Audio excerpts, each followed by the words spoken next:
strategies, put knowledge in the book. Change our language so we couldn't read it if we look.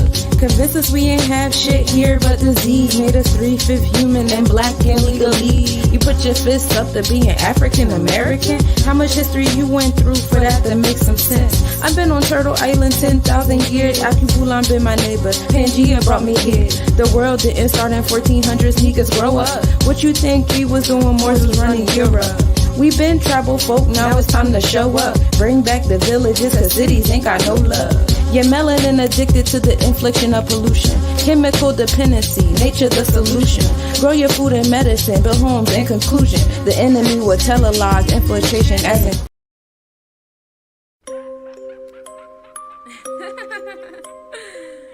this for the gentrifiers, this for the gentrifiers. Papa Legba, Yeshua.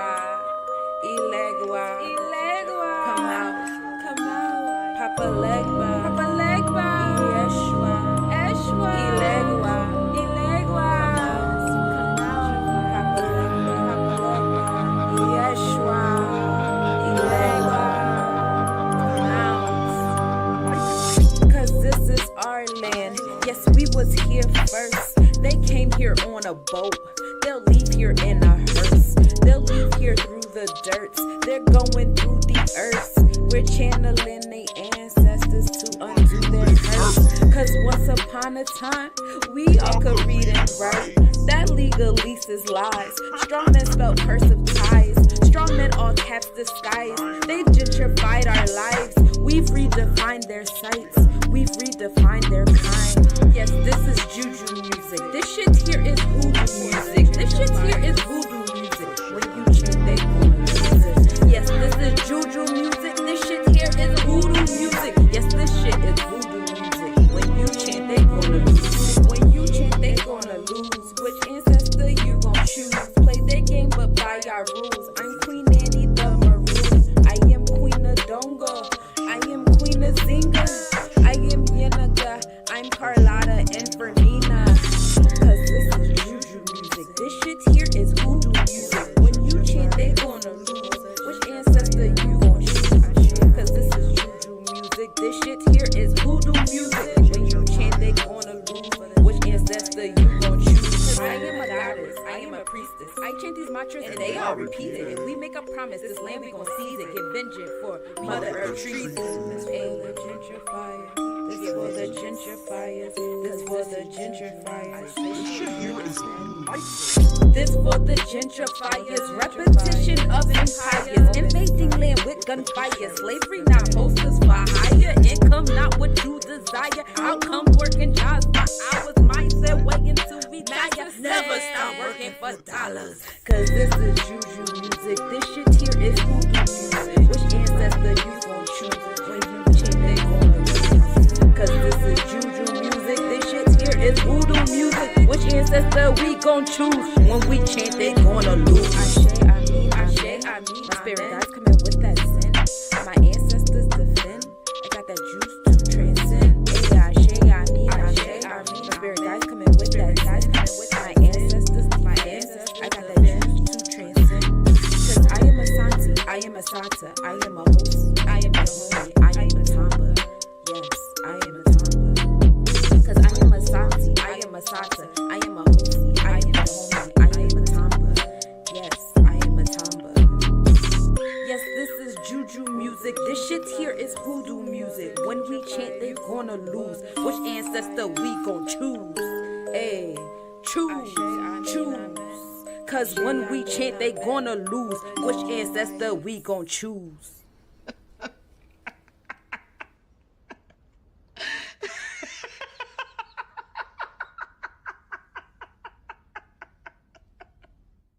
With the wrong witch, and she knows it, and now you know it. Manifested by elements ethereal. I knew of terrestrial. Bounce on shoulder, feel the vibe. I ain't stressing the day. Yo, I ain't stressing the day. Bounce. You negative, well I ain't got time. I ain't stressing the day. Yo, I ain't stressing the day. Bounce. Peace and love is on my mind. I ain't stressing the day. Hold up, I ain't stressing the day. Bounce. I'ma tell you one more time. I ain't stressing the day. stressing today. Bounce. Watch my whip today, I buffed it up good with the shanty. Feeling good, think I might just pull up on my granny. We watch that Wheel of Fortune while we eat that church chicken. She tell me that she been thinking one day I'm gonna win a Grammy. I say now shout out to my barber, that boy on a mission. Got my line so crispy when I talk they pay attention. And my lady is so bad, swear she was born in her bag. Had to give her extra cash to go tip her beautician. Like how you look that good, I'm about to show you off, let's cruise up through my neighborhood. You said my partner tried to holler, boy I wish he would. You know what, I ain't even much tripping. I'm confident in me, so can't nobody catch me slipping. And don't call me. Peace, y'all. Welcome to the Hump Day reading. Happy to be here. Because I did not do the planetary forecast, I wanted to do the little touchy on what we experienced thus far and what we have to look forward to, especially leading up to the eclipse we have on Saturday. That's pretty exciting. So I got a little insight on that, especially like some timestamps and stuff. And so we're going to talk about that a little bit today. And this week's Hump Day reading, I want to focus on everybody's sun and moon sign, since we are experiencing a solar eclipse this Saturday and then a lunar eclipse on the 28th.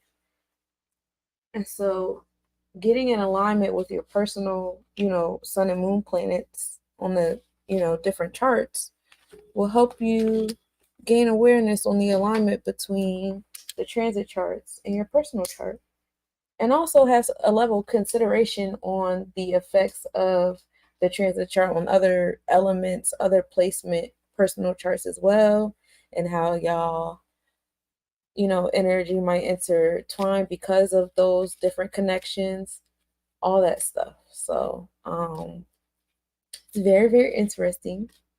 And I think it's, useful information to have, especially if you have different like bonds and relationships in your life, different energy exchanges that you, and especially in the realms of business, if you are a reader at this moment or you are interacting with certain energies at this moment, having that certain awareness. Yes, the hunter's moon. You're absolutely right. It is called the hunter's moon.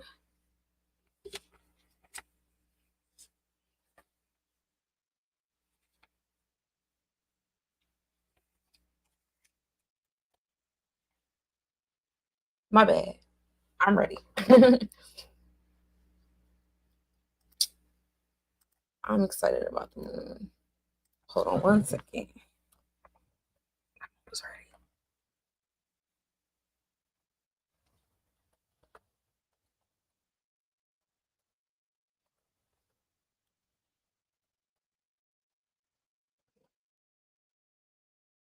I usually go over in a planetary forecast what's the natal chart and what are chakras and how they're like the non-physical energy to the physical energy.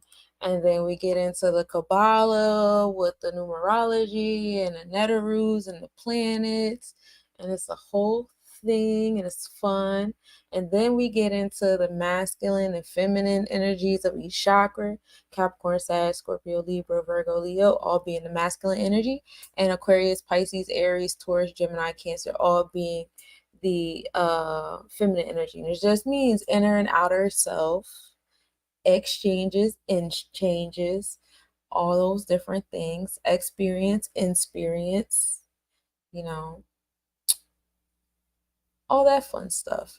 And so when you're doing your chart, you'll see the interconnection between, this is also another way of like looking at your human design. If you guys get into human design, when I look at the way I do the charts and when I look at human design, I see the difference. I just see like, it's a jargon difference, but like you'll see a lot of similarities once you see the connections between your chakras and your planetary placements.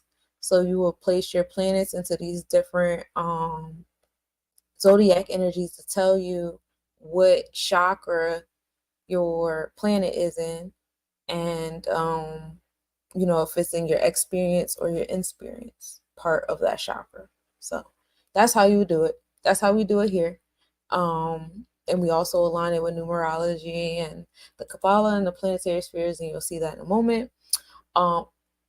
Astrocartography is also a thing. I can also read it. Astrocartography chart. So like the planets were a certain placement when it was over top of your body, but it was also no, but it was also over the entire map as we know it in a certain place as well. So depending on the placements, it determines a certain kind of experience you have or had in that area or are having, whether you're physically there, energetically there, subconsciously there, you astral project there, you're virtually there, different things. And then I also like to get into the other, placements of like the astrals. Once you get out of your physical self and you start coming into your etheric and astral self and your energetic self, it's pretty cool.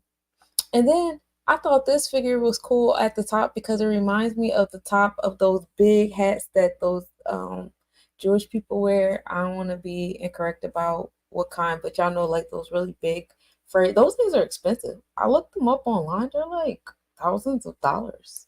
But they're really cool. And the top of it looks like an eyeball like that. I find that interesting. And so that's like the 12th, 13th, mental level. That's when you're into like the galaxy realm of things, like how your energy overall affects like the galaxy that we're in. You can go that far. This is just a little blip. This is just a little blip of our energy. And so this is the model that we use, like the planets, they're going around the sun and they go in an ascending, like an upward motion, and a descending mode at the same time as they're going around, and we're all spiraling forward at the same time, and it's a good time. And it's kind of like little dust nuggets. It's like we're rings around the sun. And that's the model we use here. And what I like about that is it helps you get like a clear view of where like the earth is to sun. So this is one of the models you can use. This one is a little bit easier to read. I like this one. So because we have the sun in like Libra Scorpio energy, we have the earth in like Aries Taurus energy.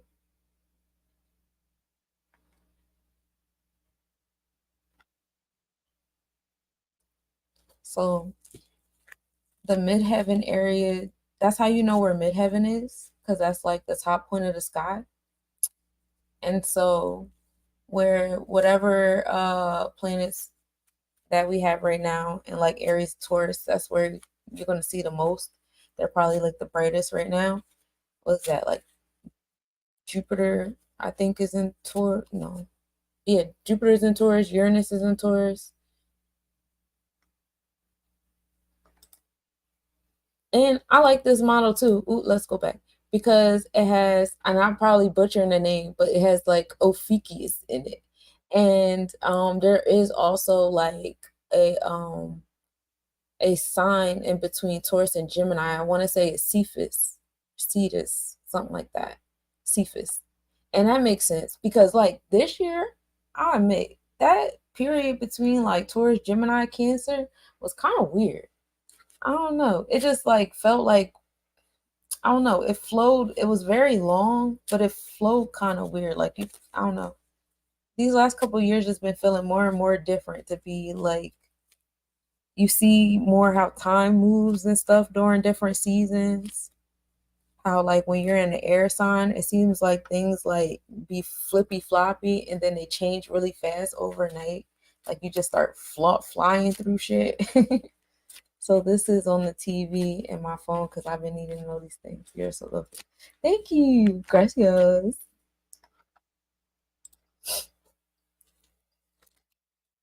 But yeah, Cephas is like the extra drawn between Taurus and Gemini. That and that's crazy too, because it's like fixed Earth, and then you go straight to an air, sign. And I don't know how Taurus season for y'all, but it feels so slow to me. Over here banging my head up against the wall. But that's where Earth is. It's between Aries and it's about to go into Taurus, which makes sense because as it gets colder, we get more still and it gets slow as shit. So that's Earth and Taurus. There you go. So that's what we're going to be feeling while the sun isn't like going towards Scorpius, Ophiuchus, which is like the god of health. So, excuse me. Yeah, that's the god of health. And that's a fun time. And he wasn't just like a physician. He was the physician of the gods. So he was a special physician. He had the high job.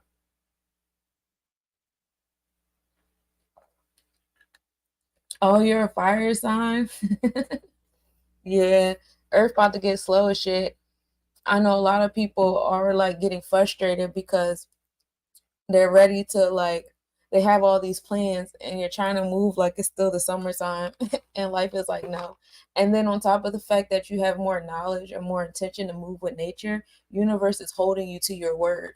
Like, oh, you said you want to do this. You said you wanted to get into wellness. You said you wanted to get more into nature. You want to do this. All right, bet we're going to hold you to it. So like, even if you try to like press against it right now, you're going to get that resistance. Like and I'm not saying this with all things. Some things are still going to come to you because it's just meant to come now. But for the most part, like especially big projects, it's still harvest time. It's time to like put your peas. It's time to put your seeds in the soil and just trust the darkness, trust the soil, especially as we're moving our way to the winter solstice. So this whole process towards the winter solstice is about to get more still, more dark. Just gotta have to trust the process and trust you planted the seeds that you needed to. And that's why it's important during this Libra season to find groundedness and find balance and harmony and want to even scales and places, because those are the kind of seeds you want to plant, right? I want to plant stabilized seeds. I don't want plant no crazy stuff because that might not grow how I want to. Your Chiron being a Taurus, that resonates with the healer thing, and the universe is locked in too, bags. Yeah.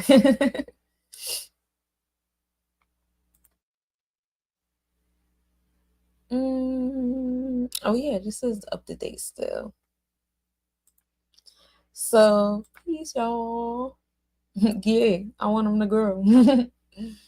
So this is like the zodiac or horoscope. Horoscope just means like a way of telling time.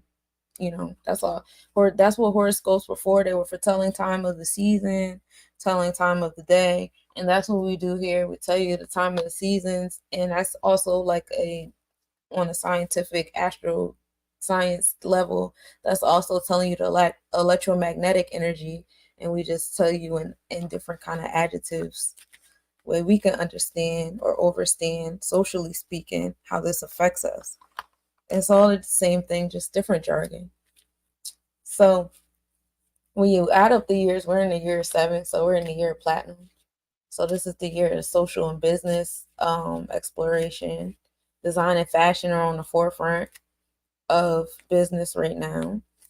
And that designing has become with a lot of things, whether it be fashion, architecture, agriculture, business. It's all design and all how you want things to look. The distance is the West African horoscope, and I had compared like a number of different websites. However, it wasn't saying like a specific country or tribe or anything. So I will, be transparent with that knowledge. I have been trying to dig holes. It's kind of like a lot of copy and paste on the different websites going on. But I still put it up here anyway, just in case anybody can expound. But this one is the distance. It's October 4th to November 3rd. This is the energy of the dreamer. In this energy, one can escape dilemmas and problems, learn to deal with them rather than escape, find tangible, grounded goals, become realistic, learn how to process tasks step by step towards completion rather than open-endedness. And so that just felt like Libra energy. You want to be grounded in this season. This season shows you the different options to show you the different options. Like, this is all the stuff we could do, all the possibilities. It's not for you to just like run towards all of them. It's for you to say, oh, okay, these are all different things I could do. Cool. Gratitude for all the options. Like, it's cool to have this, experience. And so let's see. Let's be grounded in what I want amongst these options. And so, that's the goal for the people with these placements. That's the goal for, the overall energy as a collective. What is it that we want? Like, I know we want a little bit of everything, but we have to have like a infrastructure or a focus of what it is that we want. And that's the seed that we're going to plant. Like, yeah. If we want it to grow, basically. The Raven is Native American horoscope, and this is September 23rd to October 22nd, and this is being the peacekeeper and harmonizer, still coming back to the scale energy, balance, and harmony. Embracing the shadow side, which is one side with the spiritual side, and finding balance and being mindful of people pleasing. And that's a big thing, because like if you look, the thing is a little bit of martyrdom energy here too, because it's still in the midst of Virgo constellation, Virgo energy. So with the Libra scales, it's like it could be like always looking at the scales in a certain kind of level where like, oh, I can handle this, I can do this, I can organize this, you chill, kind of like always doing your homework for you. I'm gonna do it for you, I got it for you, because you think you can handle it and the other person can't, and you just want to shy away from that. Let other people bump their heads in front of you. It's not a big thing. It's okay. That energy has a realm of doing that. And it's just like looking at the scales from a somewhat incorrect angle, if you will. Like, it's okay for the scales to be even. It's not going to hurt you for you to receive or for you to like fall back a little bit. Anyway, so Rabbit is the year, and that's the Chinese zodiac, and they go by the year because, so while we go by the month, is because we go by the equator line of Earth, which takes almost like 30 days, every 30 days to do its full rotation, while the Chinese zodiac goes by the whole like planetary equator line. So it goes by the whole zenith, and the zenith, how the zenith creates a circle above the earth, which takes almost 365. So that's why the Chinese zodiac is a year, and that's how they tell their time. And then they break down their year by the it's cats. They break down their year by the ascending line coming across the horizon. That's the hour that they do. So it's like every 2 hours is a zodiac coming across the horizon. And that's how the clock is set up. And that's how we have the 12 a.m. and the 12 p.m. because what they did is they just divided it up by 2 or whatever, and that's what gives you the 24. So the first, that's how we get 24 hours, because to make a whole 2 hours, 1 hour, like 1 hour is 120 minutes. That's wild. So you're like, okay, we'll split it up. But that's how you do the clocks. Anyway.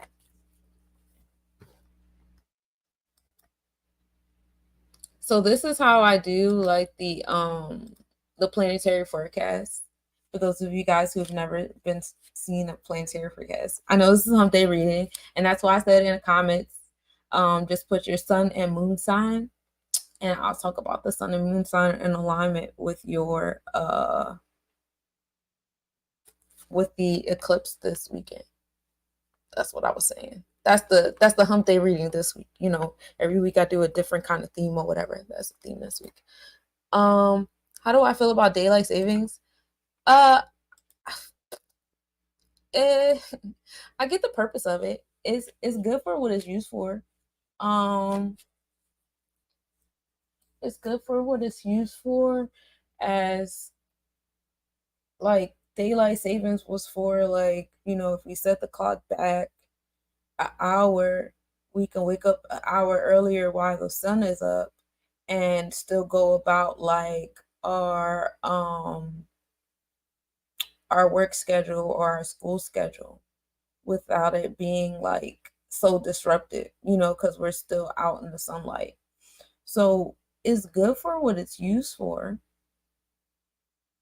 And once you start living a lifestyle where, like, okay, I'm not in alignment with the school system or the job system, so like me, the only time I care about what time it is when I have an appointment with somebody, like a consultation appointment or something, and I got to pay attention to the time, or when I have to get up and go to the store. That's about it. Kind of like, I don't really care about daylight saving time. I don't. But yeah, like I said, it's good for what it's used for.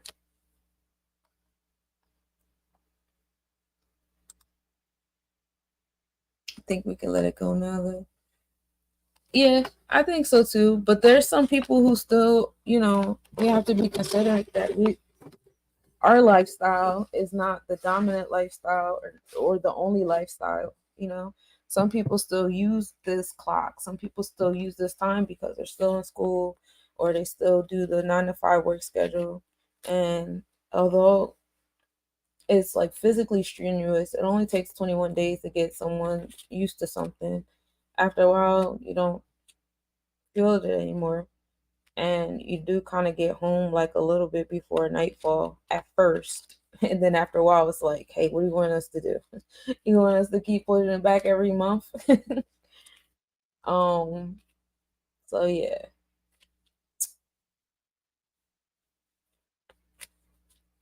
Just being considerate about that.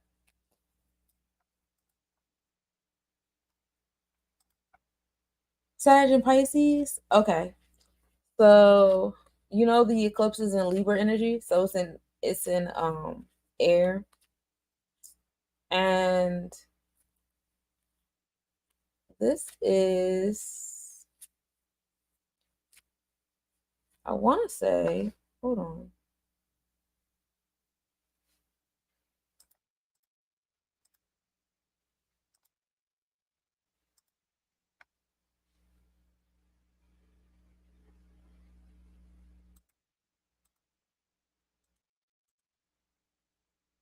No, it's still in Virgo on the Vedic chart, though.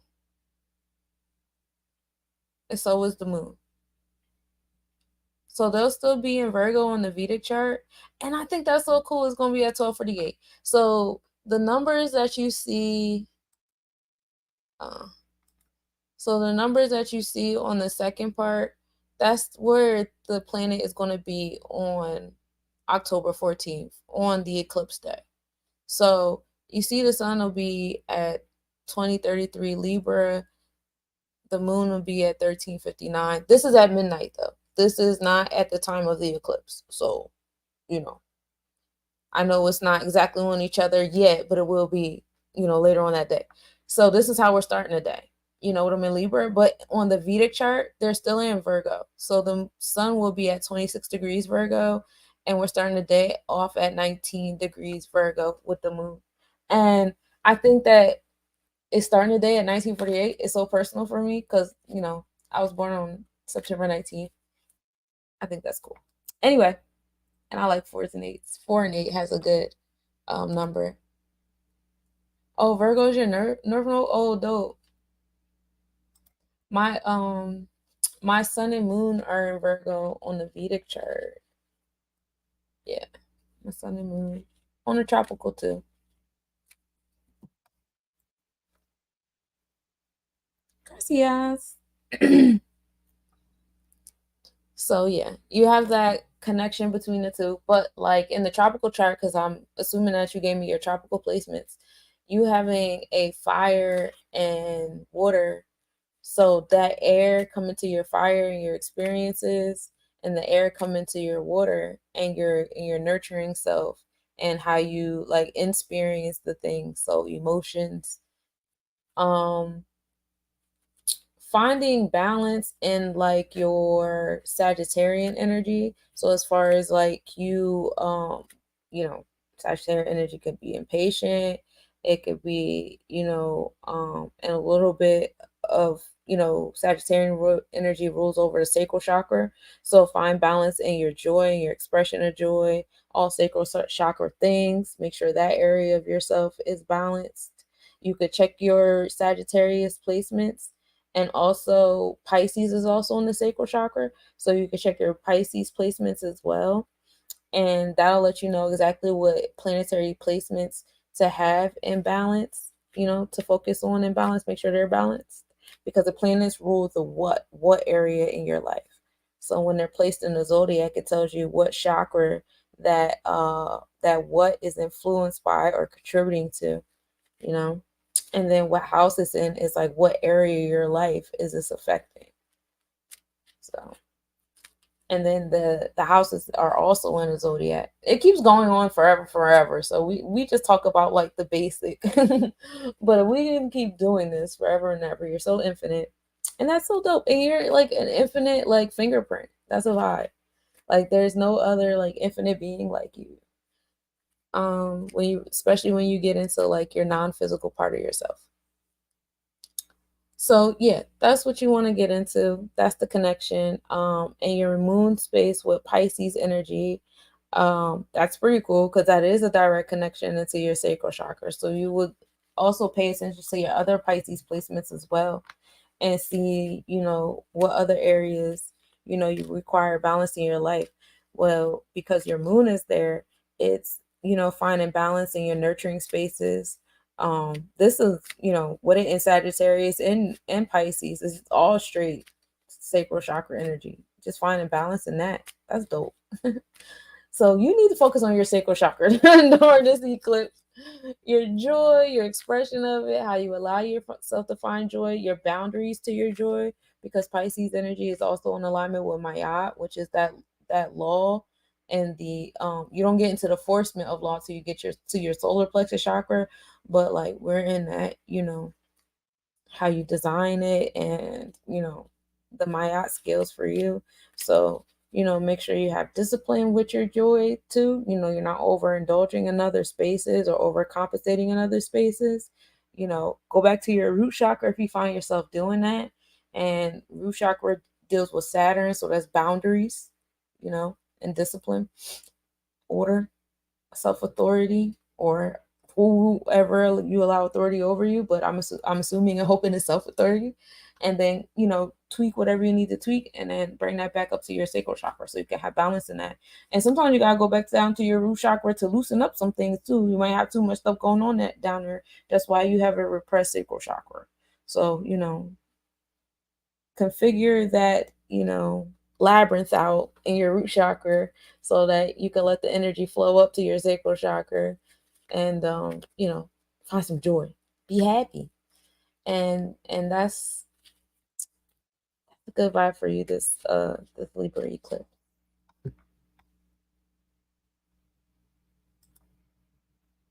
Except Gemini, Capricorn, and Aquarius. Okay, so you don't have any placements in your root chakra, because Capricorn and Aquarius, those are root chakra placements. um So right now in the transit chart, we have Pluto and Pholus in the Capricorn space, and that's in your open space. So when you go to the human design, you might have a lot of open space in the bottom part of yourself. So oh man. So you have the so Pluto's creating transformations and empowerment there on the transit scale. Pluto is like Scorpio energy in the solar plexus chakra. So this is like the destructive energy in the realms of rebirth and stuff like that. So you may be experiencing that in your root chakra, because your root chakra is open. So it's more so what the transit is doing in this area, than you sometimes. So you might be dealing with some extreme events that's causing death and rebirth, but it's also helping you create like a new power, new discipline, new order, boundaries, and stuff like that, because that's what's going on in the transit space. However, it may be happening in a very extreme way because Pluto is also in a very extreme placement. So it's either high highs or low lows. It's not too much to shit in the middle, or the little is very like minutes, like short time, and it's next to Pholus. Now Pholus is an asteroid, and Pholus is also like the electromagnetic energy of extremities. Like whatever Pholus is near, it amplifies that energy. So because Pholus is in the same energy as Pluto, zodiac energy as Pluto, is kind of amplifying that Pluto energy of transformation. So a lot of it that is coming in an extreme way. And then because you don't have any Aquarius placements on the transit chart of the Aquarius placements, we have Eros, which is love, Triclo, which is like grace and where we need to find boundaries and order at in the realms of like how we give and receive karma, and Hygeia, which is preventative methods for wellness. So all of that is in Aquarius energy, which is like social awareness, social justice, being one with all, the unity. This is the chakra that connects to your third eye chakra, which is Offset, Cancer, your emotion energy. So that's the story of Asar and Offset is that connection between the root chakra and the third eye chakra. That's also like the story of the Immaculate Conception. The first Immaculate Conception is the story of the connection of your root chakra to your third eye. Cancer rising, okay. So that's your third eye. That's the experience of your third eye. And that's over your temperament. So however way you're interpreting different energy exchanges and stuff like that, you give off that energy in your temperament. You give off, like, you don't really wear a mask well. Like your face probably be telling on you, your body language telling you, like, you're not a good liar. And that's okay. It's not good to be a good liar. You don't need to do that anyway. You still have, Cancer still goes inward. It's still like that internal energy and stuff like that. So if you don't want to be anywhere, if you don't have like that, if you're not full out open, you got to be full out open and vulnerable. If you're not, like, people could feel that. You can't hide that. Nah, you can't lie or fake it. Yeah, you're not good at it.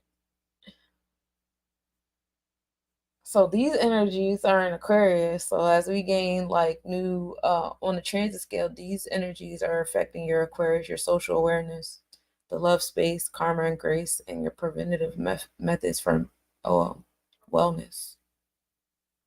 And just looking at that on a collective scale, on the social justice, balance, order scale, and all that fun stuff.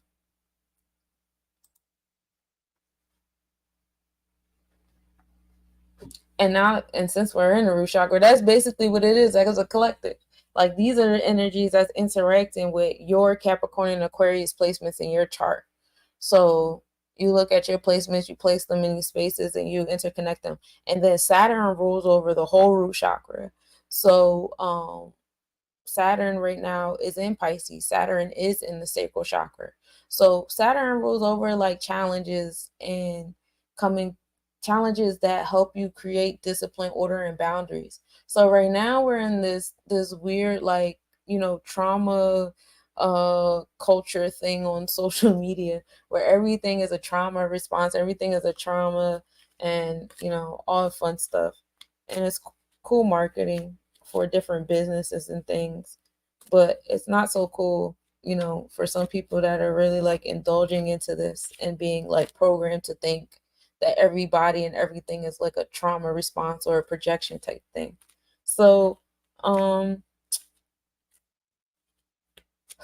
with that being said, anyway, so Saturn being in Pisces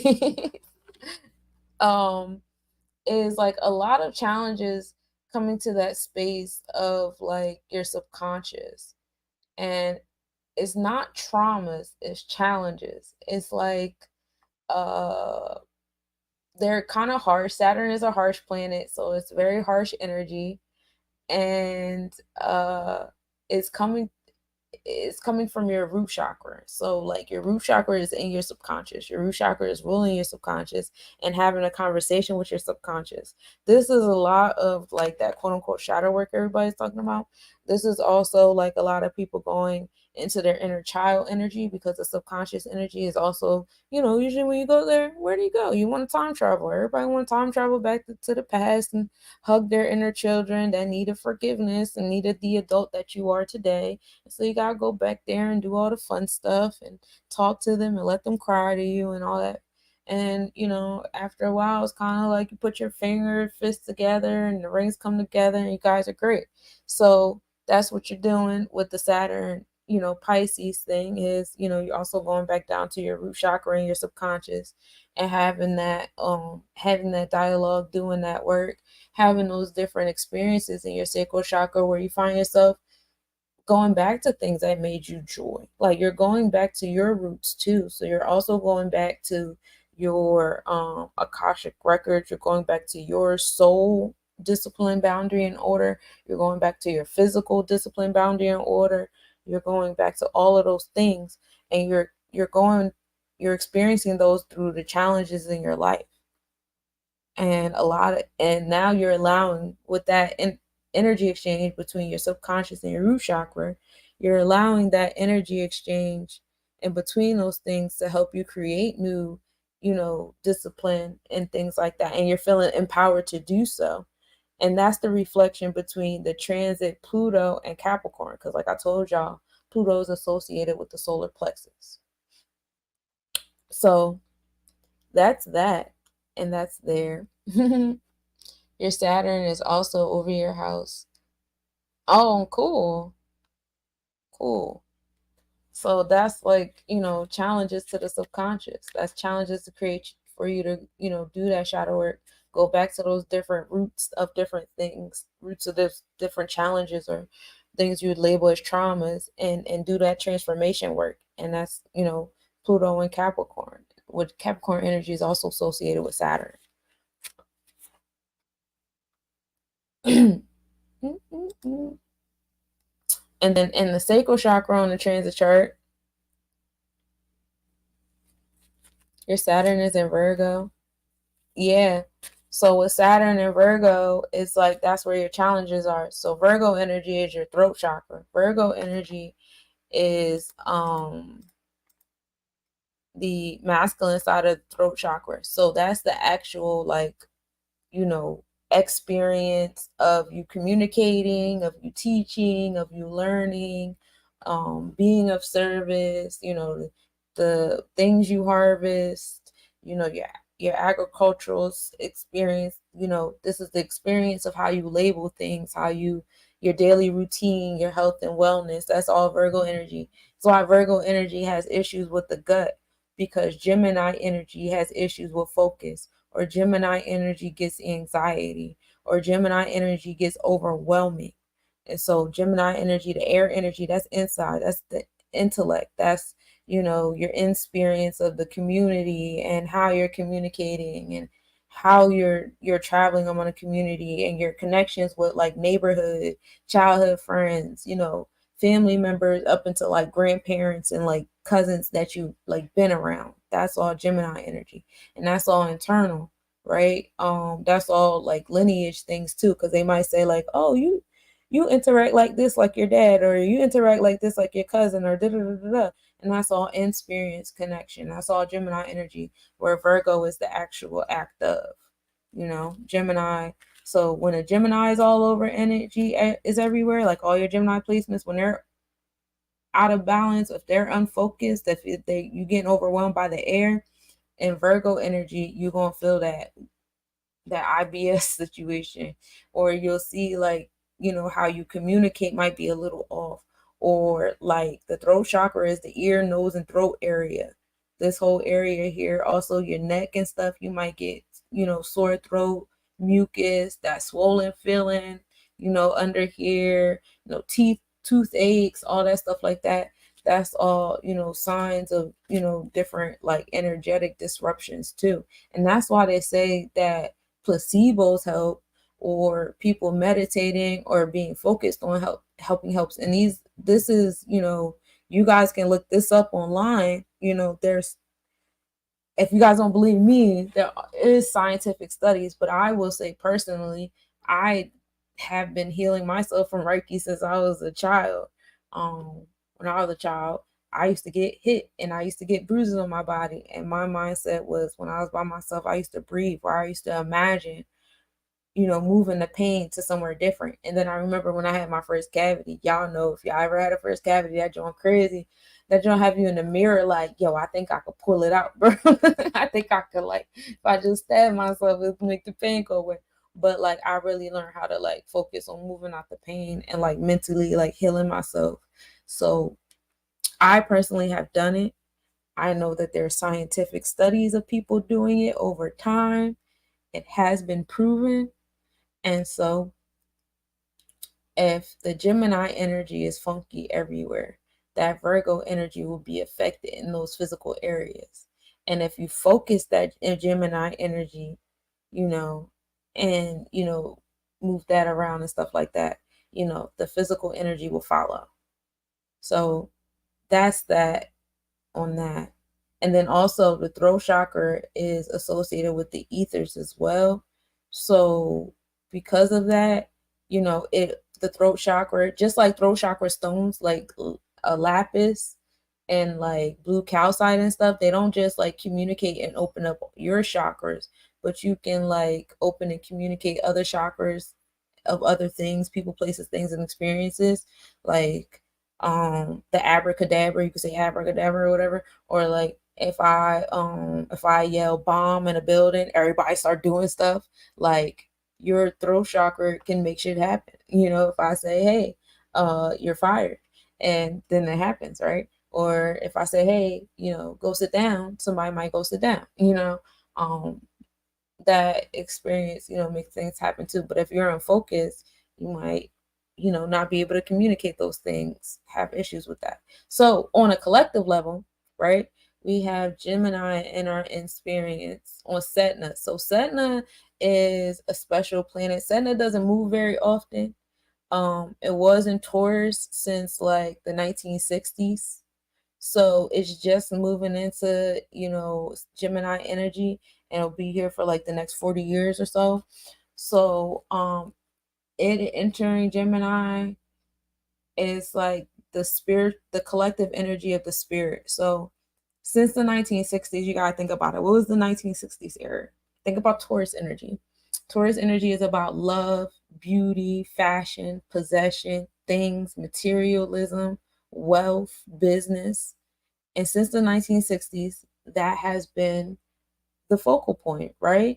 There's been, the hippie love movement, love everyone, diversity, love, love, love, love always wins, just different versions of love going on.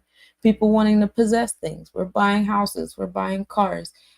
This is how we learn to value ourselves, right? Like, what degrees do you have? What businesses do you own? What's your wealth? What's your people look on the different business magazines to see people's worth and stuff like that. And I didn't even realize I still had this up on the screen. My bad. That's been up there forever. People have these different, things, and that is, setting in Taurus. That's where people's overall spirit energy was at. Facts about mind power really takes a build up for the effect, but it begins with awareness. Exactly, it does. And words are spells. We spell words. Yep.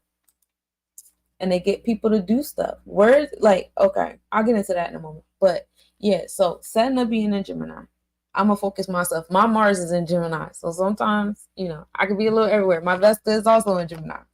So, Setna for me, like spiritually, like my passion is being, in alignment with this energy, and my motivation and ambition is in alignment with the overall spiritual energy, which is now focusing more on community.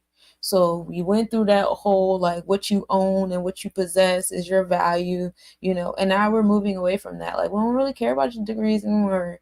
Like we don't care how many cars you own, how big is your. Remember we used to watch TV shows where people would just show us their houses and cars and their clothes, and we would just watch them forever, just look, and people would just show us the stuff they had, and it would make us just want stuff. We used to watch commercials all day as kids, commercials, and we say, "Oh, I want that, I want that, I want that, I want that." Like, what kind of clothes did you have on the first day of school? What kind of shoes did you have on? It's just all stuff. That was all tourist energy, right? Fashion, beauty, the eye of the beholder. What do you look like? What does your body look like? Look at the style of the 90s and the 80s and the 70s and 60s.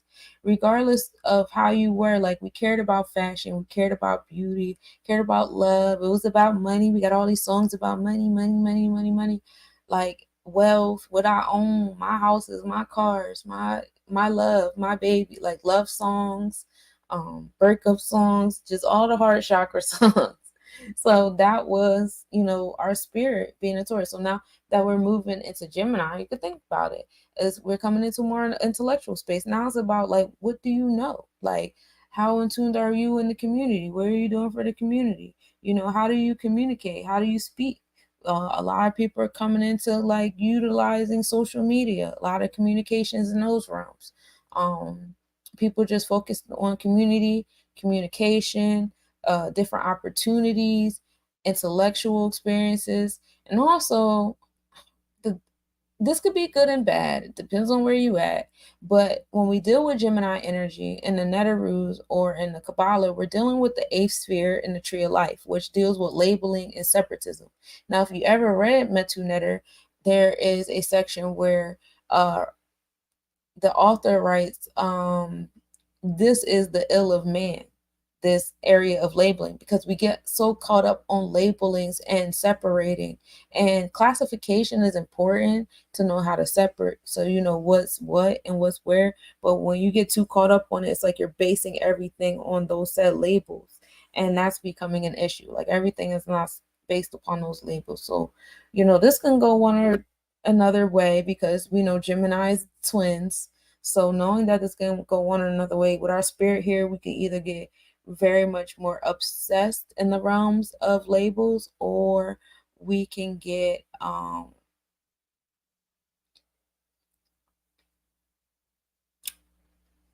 we could do away with them, or we can revamp them. But not but, and tarot card can go one or both ways. That's why they have you upright and reverse. And then we're in the Gemini energy, so it's air, so it can be many ways, so it can be unfocused. So you do with that what that will. That's wherever your personal Gemini is, or whatever, what have you, and how you want to treat that. Now, although Senna is in the Gemini zodiac, is still in the Taurus constellation. So within the Taurus constellation, remember that constellations deal with the Vedic chart, and now we're dealing with the vibration, the actual like physical thing of what's happening. Where's the vibration at? What's happening in your vertex? So as my thoughts are saying, okay, what's all right, my intellect is more community or whatever, communication, and like being around lineage and tapping into that lineage space or whatever.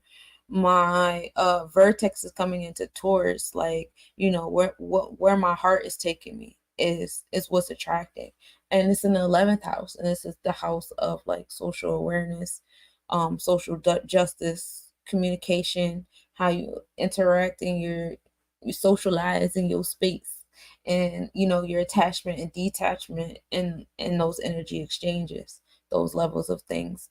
And so again, while these things are going on in your mind, these things are going on in your actions.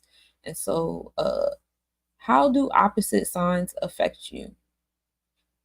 Me personally, or just us all together? Opposite signs. So so if you're talking about opposition, when planets are in what opposition, like 180 degrees from each other, it's kind of like a laser beam. So they move towards each other.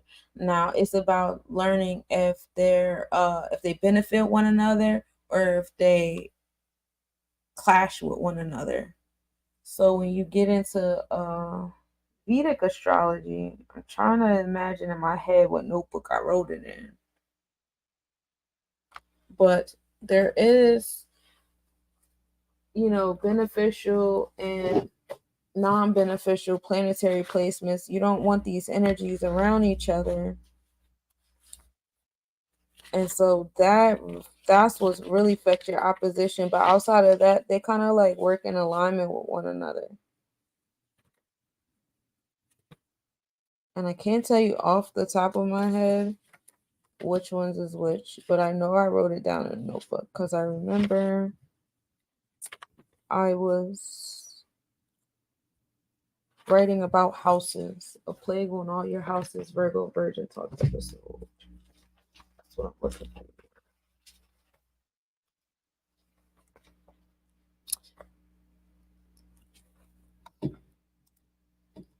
Like how Gemini is my opposite. And since you were talking about Gemini, I thought I'd ask.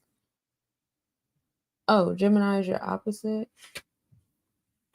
Oh, like opposite energies. Oh, that's like sister energy. They kind of flow together. So all right. Like if the sun was in Gemini, then I mean if Earth was in Gemini and the sun was in like Sagittarius, right? So it being opposite is like, the sun is your ego, it's your experiences, it's your masculine energy, it's your outer self. And it shines light on the physical and how the light bends and shapes that, determines, your exchanges with other things, how you interact with other things, right? And we know that through how the sun gives life to different things like photosynthesis and all that fun stuff, and how that interacts with different cells on Earth, and how different cells interact, that determines your experience here on so many different levels. But yeah, so I'm sorry, y'all. I'm a geek. So the sun in Sagittarius and the Earth in Gemini just means this is how this is how the light, the spotlight is being shown on your physical realm around you. So they're kind of like work hand in hand. It's kind of like light and dark, like, solid, not solid. This the yin and yang situation. They move hand in hand. Like my opposite is Pisces and Virgo. They go hand in hand.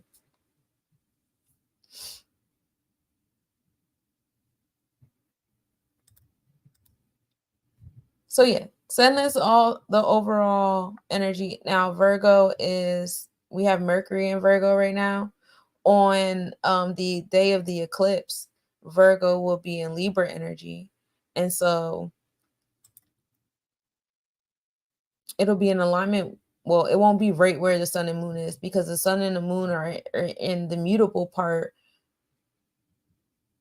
of Virgo energy. Well, actually, no, I think they're all mutable, because Mercury is at a 21 degree in the Vedic chart on the zodiac. And where did I say they were going to be? At 26 and 19. Oh, okay. So they're really close. That's a nice little triangle going on. Like the moon is really close. It's only about 2 degrees away from Mercury. We got a nice, conjunction, almost occult. Occult is like an eclipse, but it's without the sun and moon. So when it's the sun and the moon, it's called an eclipse. But when it's any other planet, or the sun in a different planet, or a moon in a different planet, it's called an occultism. And yeah, so it looks like the moon and Mercury gonna be like all up on each other in the Virgo constellation. The sun will be there as well, and that's fun.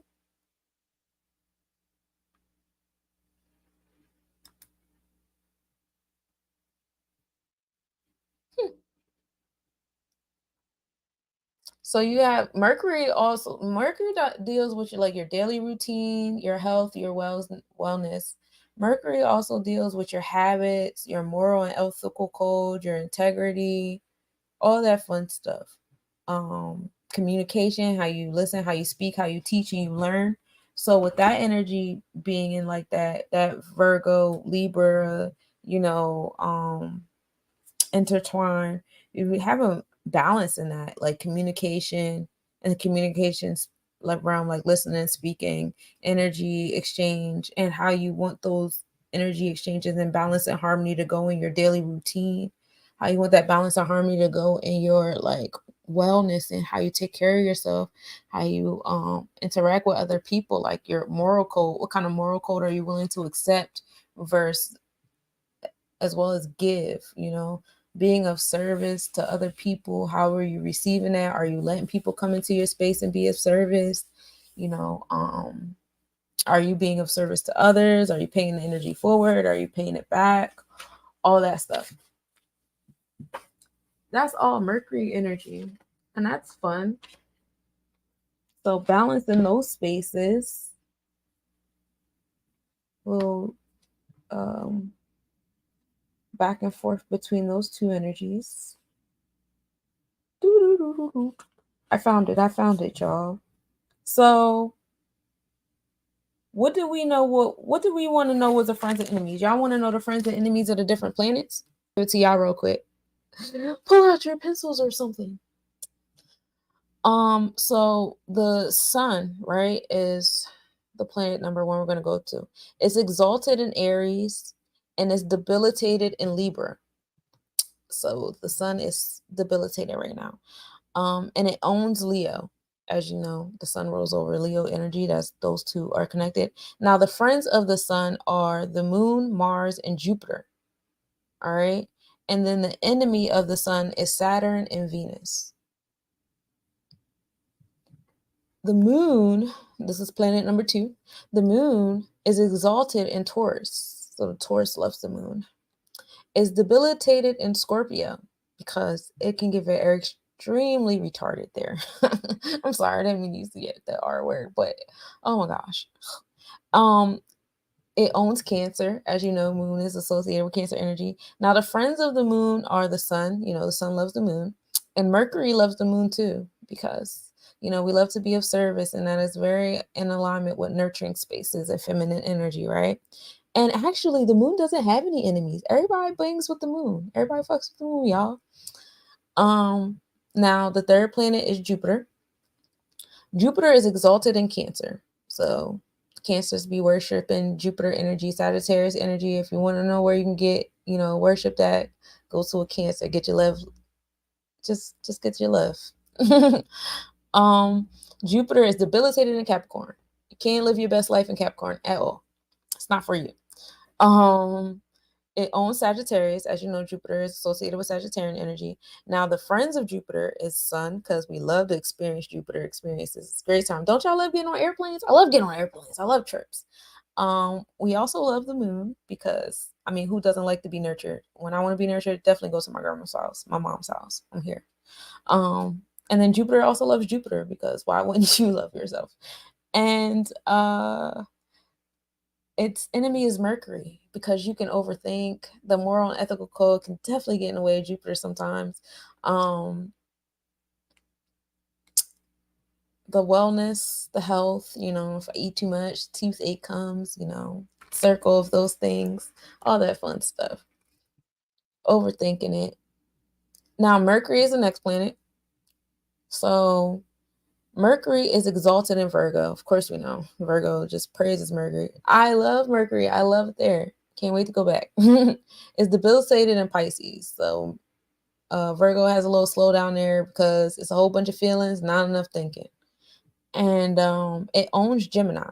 So this is why Geminis be obsessed with Virgo energy. I don't know if any Virgos out there, but y'all know the Geminis be the ones you gotta get the restraining orders on.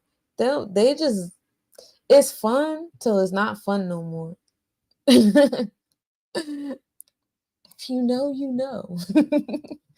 The friends of Mercury are the sun, because of course, who does not like the fall leaves and the sweater vibes and repeating patterns and having a nice daily routine and doing for others? We just love it here. And I love to be around high morale. Like, you can just feel it in the air, like, oh my gosh, this is like a warm blanket I can trust. And Mercury is also friends with Venus, because having your heart in alignment with your communication and, speaking your heart and people listening to your heart and all that fun stuff is just, flowers and butterflies. We love it here.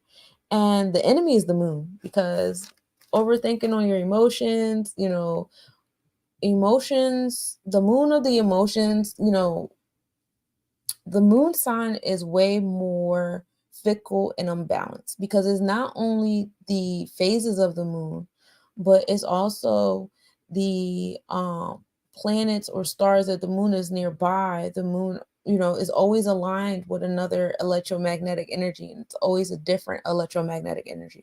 So that's why, different energies that's ruled by the moon are very, wishy-washy and unfocused. And so that's what would make, like, Mercury, be enemies with the moon, because all that ups and downs and everywhere, that's the enemy of Gemini, because the goal of Gemini is to be focused, is to be grounded and stuff like that. My Mercury is Sag, and I'm ruled by my Jupiter, and my mom was a Cancer, so she's my spirit guide now, and my dad was Pisces, so I love the moon, and I'm in love with big Jupiter, and I do not. Oh, cool.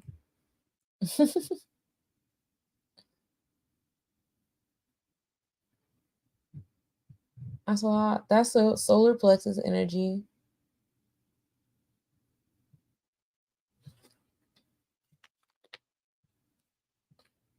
Hmm, I like that. 12, yeah. So 5 is Mars. So Mars is the planet. Mars is exalted in Capricorn, because, motivation to Capricorn's creations. Listen, that's what gets the goat going and keep going. Those mountain goats are resilient as fuck, bro. And like that Mars energy associated with that, top tier.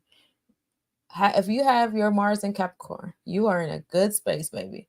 You are in a very good space. But have balance, because y'all could be some workaholics and y'all could have tunnel vision with getting things done, and y'all don't be paying attention to other people's, existence, other different experiences and things going on. Trust the universe, kind of loosen those knuckles off the steering wheel a little bit. Mars is debilitated in Cancer, because, Cancer is more inward and introverted, and Mars is kind of like how I'm gonna do stuff introverted. Like how we finna be ambitious and how I'm finna be this cardinal motivated energy that I'm supposed to be if I gotta go inward and do all that slow down stuff with that fixed energy. So I'm gonna do well there. Now Mars owns Aries, because y'all know that's associated. Mars is friends with the sun, because we love to have motivated, ambitious, exhilarating new beginnings. Like, who doesn't love it? The moon, because having the bright sun, the new beginnings in space and our nurturing spaces and stuff, those are always fun. Little honeymoon phase ain't never hurt nobody. And then of course Mars loves Mars.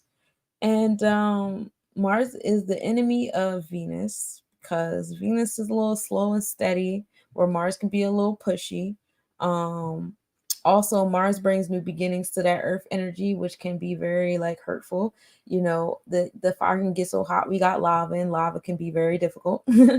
And Mars is also the enemy of Mercury as well, because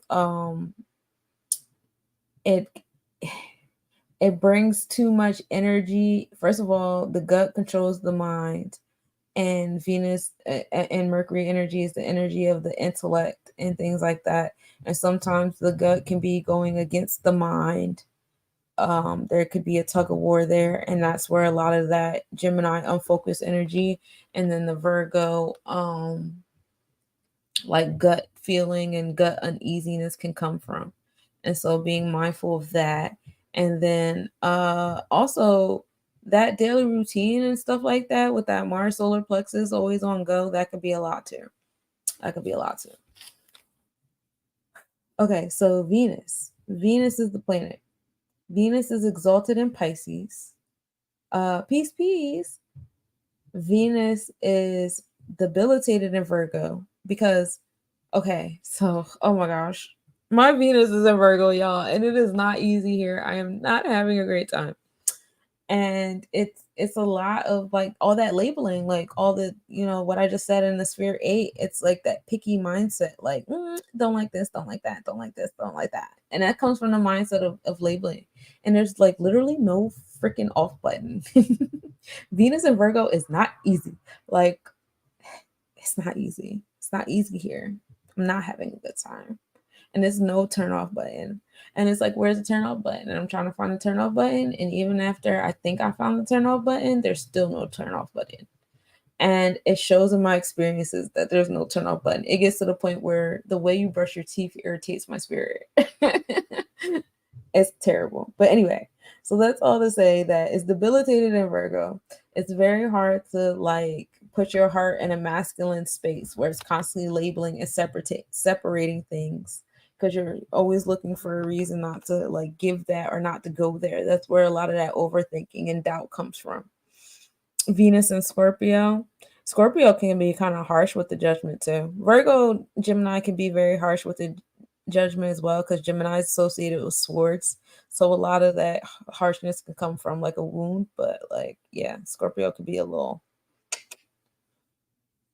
Now, Venus, of course, owns Taurus. Now, Venus is friends with Saturn and Mercury because, of course, we want love and beauty in our challenges. We want our challenges to like, we want to be able to see them and be like, oh, I see what that is, and I welcome them. And then Saturn is also the energy of Capricorn, which is the like material, getting things done, how boundaries and things like that bring certain like healthy love into your life. That's always fun. We love it there, right? And then Venus is also friends with Mercury. So those planets are friends as well when they're nearby. So my Venus and Mercury are close by, so they get along, and that's fun. I love the fact that they get along, because having a Venus and Virgo is not easy. But at least I love myself. And funny, Venus doesn't get along with the rest of the planets. So if you're not Saturn and Mercury, like, don't be around Venus, because they don't do everybody. Saturn is our 7th planet. We're almost done, y'all. So Saturn is the planet. It's exalted in Libra because, if you get into the story of the Orishas, Saturn is the energy of Babylao A, and Libra is the Oba scale. So Babylao likes to walk around with the Oba scales and see whose heart is light as a feather, and if it's not, it's going to feed it to his dog. And that's what happens. And I don't know if you could feel your heart being chewed by the dog while it's being chewed by the dog. That would be a very interesting concept, and would love to write that in a horror book. So we're going to play around with that concept. But yeah, so that's Saturn and Libra with the Libra scales. It's about finding balance. And because of Kai Zodiac, and I had spent my whole summer just listening to Kai Zodiac's, The Last Dragon and everything, and I'm just obsessed. And Last Dragon is at the top of my forehead. I now always think about Shonuff, and how Shonuff was the energy of Saturn. He wore the red and black. He was walking around being the dude of retribution, and he would ask these questions the way Babylon will walk around and ask these questions, and if he didn't like your answer, you had to kiss his Converse, and then you get kicked in the face. And I wasn't cool, but like, that was the retribution. And that's what Saturn is. It is the challenges, the things that happen in your life that, make you create boundaries and have a sense of survival. Because now, what it feels like to get kicked in the face. Bruce Lee Roy like started glowing gold and shit. Like, it was amazing, people, became empowered. It was a great time. But that's Saturn and Libra. That's Babylon with the Oba scales. And Saturn is debilitated in Aries, because Saturn is like, it's kind of like fighting for power, because Aries is cardinal, Saturn is cardinal. So it's like, do I like materialize first, or do I get amped up first? We're in the amped up realm. We're finding the strategy and the ambition, and then we're getting it done at the same time. The fire and earth can kind of clash, in a certain kind of realm, because while you keep finding the plan, the fire could be burning it down. It's like, self-sabotage a little bit with that combination of Aries and Saturn. All right.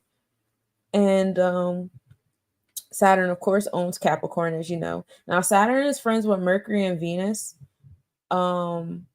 Because it creates because it's the challenges in your space that create the boundaries and structure and all that. And if you put the boundaries and structure and all that into Mercury, which is your daily routine, how you communicate, how you teach, how you learn, how you listen, your moral and integral code, your health and wellness. Like, oh, I was in my Saturn and I created a diet regimen, and now it's in my daily routine. It's in my, throat chakra. I'm speaking into existence. I'm putting it in my routine. I'm doing it, and it's having a good effect. And that's why Saturn and Mercury get along. And Saturn is good with Venus because like we talked about before with Venus, if you have boundaries in your heart chakra, you have healthier energy exchanges, you have healthier relationships. And then Saturn doesn't get along with the rest of the planets. So if you're not Mercury, Venus, Saturn said fuck off. That's essentially what happened. And those are the only planets that I have written down. The beneficiary. I put the other two up here. Oh, because this is Vedic astrology, that's why it doesn't have like the other planets. So it just has these main 7 planets. And then it has the Rahu and the Ketu, which is the north node and the south node. So Rahu is exalted in Sagittarius. So the north node direction going to Sagittarius, which is cool because Sagittarius is all about expansion, right? Enjoying expression, optimism, generosity, getting knowledge from Tahuti, the oracles and sages and stuff. And so going in the direction of that is like the ultimate goal. Don't we want to like spiritually evolve and expand, right? And then it's debilitated in Gemini. So it's, the community, that lineage, the unfocused, both sides kind of energy, the labeling and all that, having all of that is what weighs you down from the expansion and expanding your philosophies and foreign energy exchange. It doesn't own, because the North Node doesn't own any energy. It doesn't own any zodiacs or anything. And it's friends with Venus and Saturn, because of course you want your boundaries of Saturn to lead the way, and you want your heart, your emotions to lead the way too, right? Follow your heart. Everybody wants to follow love, what they love and what loves them and what makes them feel whole and gives them a sense of self-value and self-belonging. That's all heart chakra stuff. That's all Venusian. And after time you learn, some of you guys have to learn to either have boundary balance in the realms of less or more, and some of you guys just always had balanced, healthy boundaries, and that's awesome.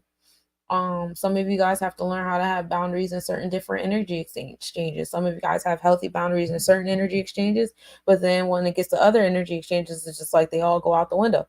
So like, all of that is Saturn, and that's why you want to go into the direction, and that's why Venus and Saturn are friends with the Rahu or the North Node, and it's enemies with the Sun. The experiences, because it hurts. Breaking glass ceilings doesn't feel good. Like, I wonder how Mike Myers felt like just walking through hospital doors. Like, bro, I know that hurt, but you still had to save face and act like it didn't hurt and keep walking forward because like you really want to look tough. Like, okay. I'd have been like, oh, hold on a second.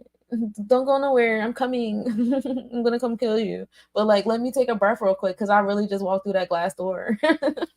Also the moon.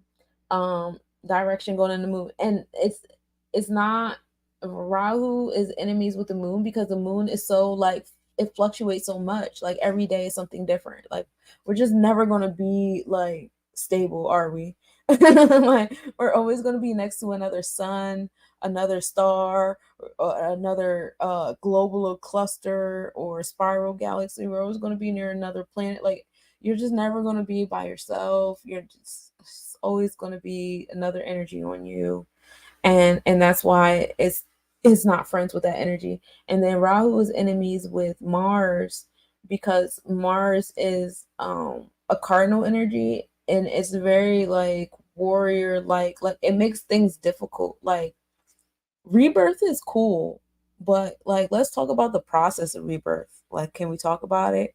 Like you start through the waters. I could imagine as an infant, like having your head smushed through a vagina and being pulled through and seeing lights and stuff. Like that doesn't seem fun to me. And that's the birth through the waters. That's the Pluto energy, right? The rebirth. And also like dying, you go back to ashes. That's what fire does to body. Like you dehydrate, you burn up, and you go back. I can't imagine that being a fun experience no matter which way you go out. So like, yeah. It's not fun. Like you don't want your new beginning, your whole like, because it's like everything is extreme. Everything is like, yeah, fire, new birth, new beginnings. Are you ready? Like nobody wants to have that. Like that's just the direction I'm going in. I'm just walking in fire all the time. No, thank you. The Ketu is the South Node. So South Node is like where we've come from. On a transit chart, it's like where we've come from as a collective. So right now, the Rahu is in Libra. So it's really cool that all this stuff is happening in Libra too. And we can get into Libra next. Because that's what I told you. You guys can tell me your moon placements and I'll tell you how this moon eclipse is going to align with yours. That was the hump day readings this week. I was going to name the second dragon show enough, but I kept it light for the kids. Oh, right. I love Last Dragon. Last Dragon is actually one of my favorite movies. So the fact that like the whole summer was focused on the Last Dragon was like so dope. And then I had a period of The Wiz too. Like I seen some podcasts on The Wiz, which was cool because that's another childhood classic. Those movies are, oh my gosh, so much light in my life. So to see people like analyzing it on a spiritual level is wild. Anyway, Ketu. Ketu is the South Node. That's the energy we're coming from. And right now the Ketu is in Libra. So South Node in Libra is exalted in Gemini because you want to take your intellect, things that you know as you go forward, right? And the north node is in Sagittarius, so you want to take your intellect and you want to be able to expand it.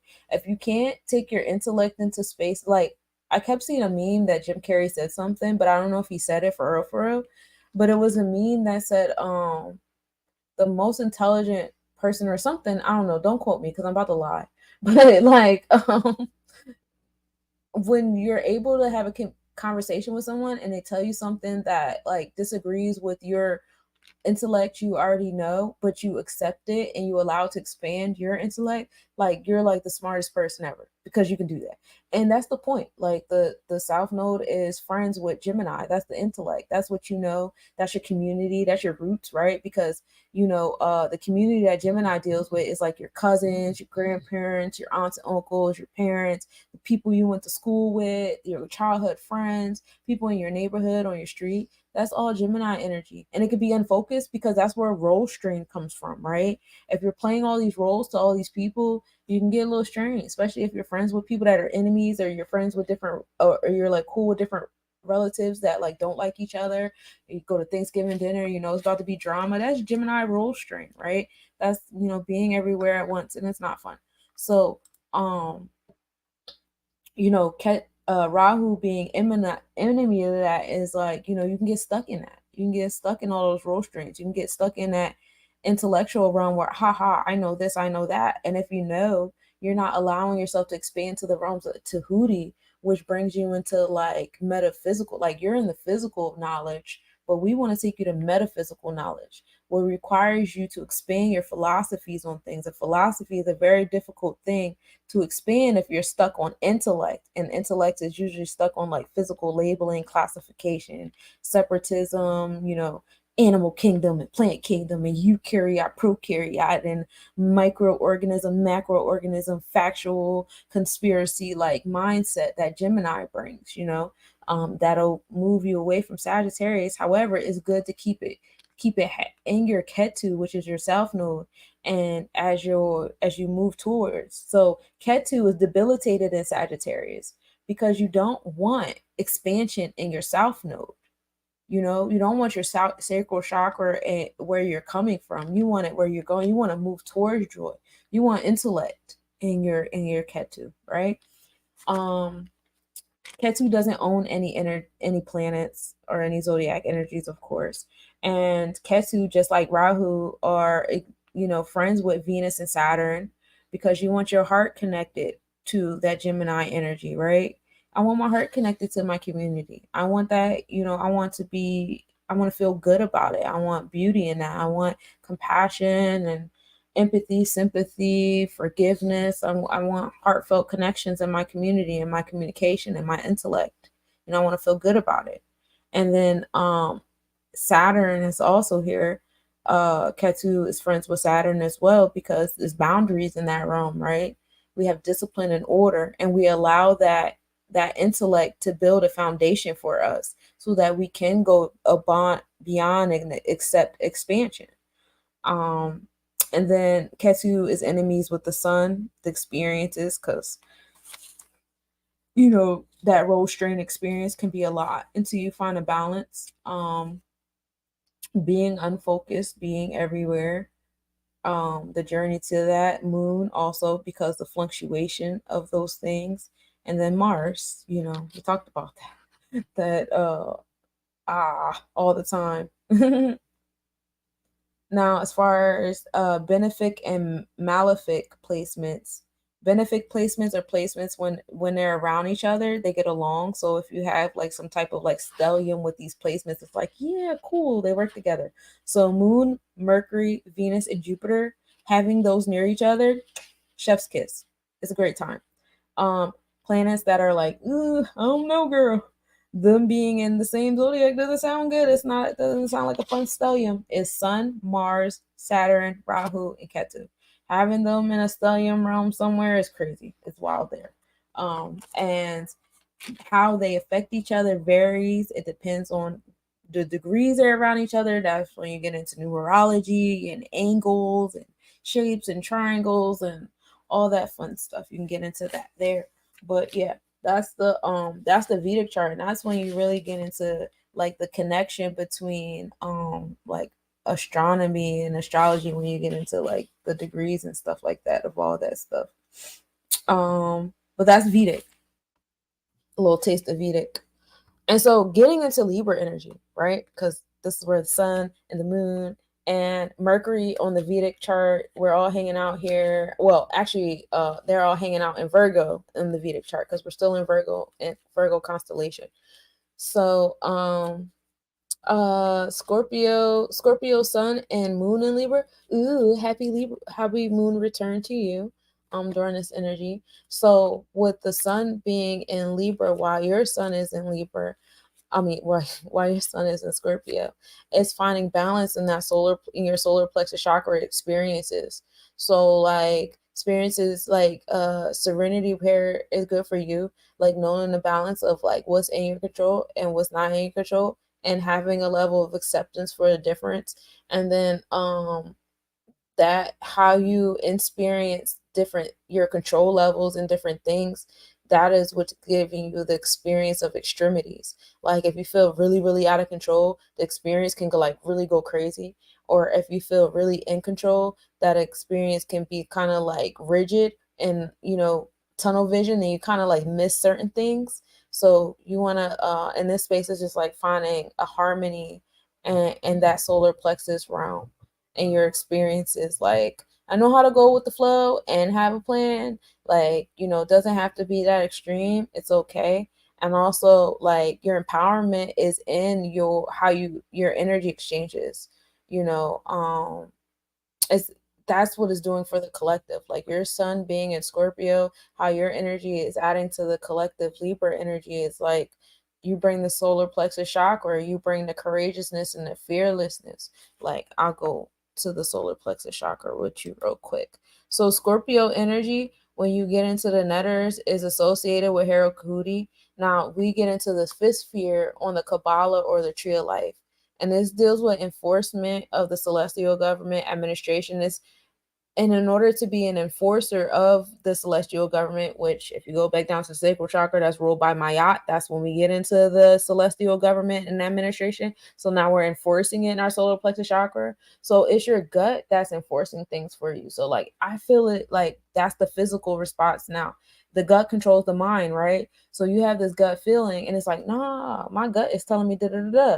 Like, or oh, my gut is cool with this. Whatever. And how what your mind says your body does, right? Now you're responding, whether you try to put a filter on that response or not, that's up to your other placements and how you go about doing things. But like now it's in your body language, like I'm not cool with this or I am cool with this, like wherever your throat chakra is. And that's why when you hold things in from your throat chakra, you start to get ailments and mucus and stuff in your ear, nose, and throat. But yeah, so bring that back down to the solar plexus. So you're bringing that courage and that fearlessness to the collective balance and harmony and justice and love. Thank you for that. Thank you for your contribution, energetically speaking. And what that's bringing back to you is a more balanced solar plexus chakra, the desire to have more harmony and justice, and following your heart, how your heart is having these energy exchanges around you. So Libra energy is actually the masculine energy of the Taurus energy, which is feminine part of your heart chakra. So, Taurus energy deals with beauty and love and compassion and, self-value, while Libra energy deals with how you deal with the scales, the evening of the scales or whatever. So having that however you feel about yourself, however you feel about what's going on around you, where your compassion and your passion is, if you're having an energy exchange that's either in alignment with it or not in alignment with it, with that Scorpio connection, it's like now you feel empowered to express like, yo, I'm not really feeling this, or I am feeling this, or this isn't like balanced or in harmony enough for me, right? And so, you allow that Libra energy to give you those,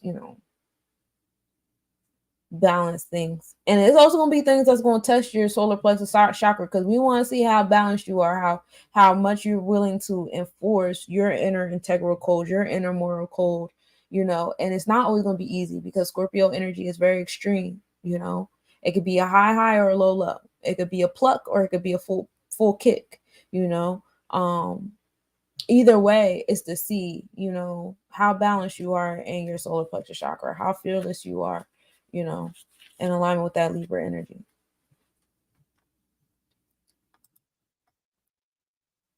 Yep.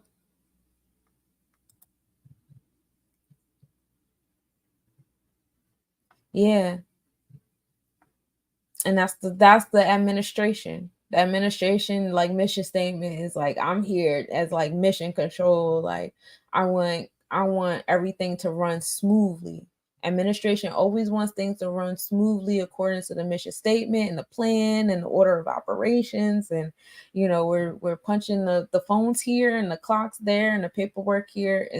This got to be smooth, and it has to be a level of fearlessness and courageousness, because some people might come and they might challenge, wait a minute, I'm here to challenge the mission statement, or I'm here to challenge the customer service I receive. I'm here to challenge your business. I'm here to whatever. And you got to be like, hey, no, because hey, if we get to section of clause whatever, it says right here. And because I know like the order of operations of things, like I feel a sense of confidence. That's the solar plexus chakra, comes from a level of confidence, right?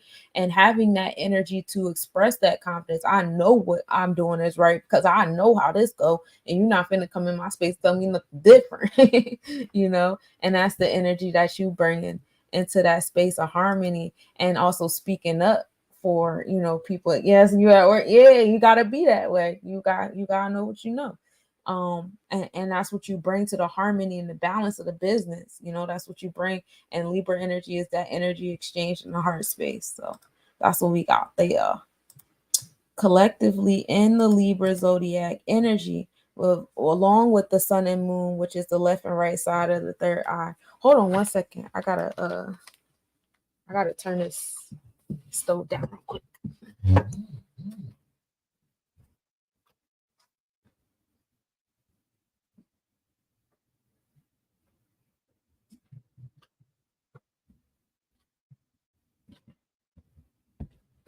I'm eating after this. I got a ramen bowl waiting for me. I like to fancy up my ramen bowl with like cabbage and like a boiled egg and shit.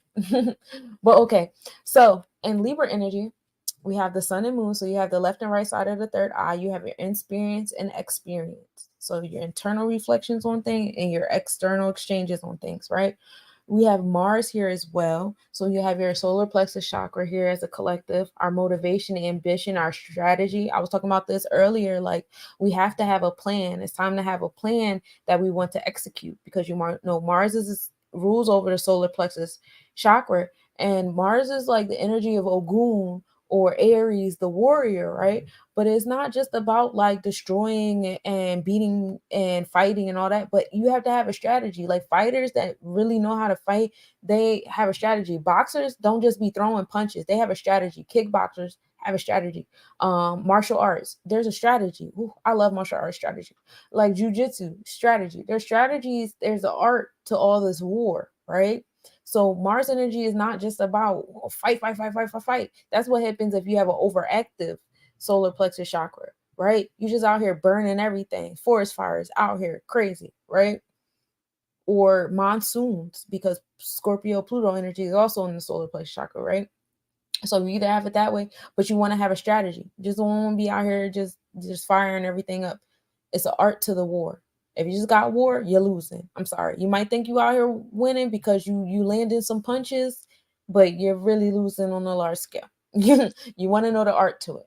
So that's Mars here, having the art of war to this Libra. So it's like, okay, we know you want justice and balance and harmony in your relationships and your in the bonds and contracts that we're in, right? Because Libra doesn't just rule over like interpersonal relationships, but it also rules over our contracts that we're in. A lot of you guys are getting into like, credit contracts and, possessions and your nationality and birth certificates and social security numbers and all that stuff like that. All you guys are getting into this. But what is your strategy? What is your art to this war? You're going to do this, and then what? Are y'all coming together as a collective? Do we have a sense of structure? Are we creating treaties amongst our collectives? Like, you guys have a community over here, I have a community over there, but we have a treaty amongst each other. We do trade amongst each other. We have a system amongst each other. Are we creating some type of harmony and balance and justice amongst each other? For the independent communities, for the people that just want to have, I just want success in the 3D realm. I just want success here. I just want, like, but is there balance? Is there interconnectivity? Like, that's what we're asking here. What is the art to your war? What is your strategy here? Maki Maki is an asteroid. Now, this is associated with like Orumila or Leo energy. That's the sun. That's the experiences, the ego, masculine energy. So that's also aligned with the sun. And I think it's cool because it's at 919, and y'all know my birthday is 919. I'm like, oh, are these numbers for me or are they not? I feel it here. So Maki Maki being at 919, that's, in a line. And then it being, so close to the sun at 941. You have your asteroid third eye and your sun third eye, both your experiences here, because there's levels to your experience, right? South node is also in Libra. So this is the energy that we're bringing with us as a collective. Also, the draconic chart is now more so in alignment with the Vedic chart. I don't know if y'all noticed, but the draconic chart and the Vedic chart are very, very close to one another. Because the draconic, north and south node is in Libra Aries, right? So, we're still at the cardinal Libra energy on the Vedic chart. So we're only at a 1 degree Libra in the south node, whereas draconic chart is 0 degrees Libra. So we're still really close to the draconic chart. So you'll see a lot of our Vedic placements being very close to the draconic placements. And the draconic energy just deals with the ghost energy of the planet. So like, you'll hear a lot, especially now. I think we have the ghost of Saturn coming up that we'll be able to see in our skies. But as the planet moves, it still has like a little ghost energy behind it. I don't know if you guys ever seen the theme song that I played about my planetary forecast, but it shows how the planet moves and the whole like little orby thing around it. It's like the ghost around it. And so that's what that energy essentially is. But yeah, that's the draconic chart is like the ghost of the firmament, if you will. So that is an alignment. We're kind of sitting in our own shadow. So that's why you hear a lot collectively about shadow work. Even people who don't know the word shadow work or the term or anything about it are doing a shadow work, or is doing. Is it art or is? I don't know. I don't care. Anyway, they are doing shadow work, and they are coming into spaces where they're doing that work and stuff like that. And you see it, and you see kids doing it a lot on social media. Where they're like telling all their parents business, and everybody's telling them, be quiet, but like, this is a safe space. You guys don't realize that, like, while our safe space, well, my family safe space was the television. We couldn't really communicate on the television though.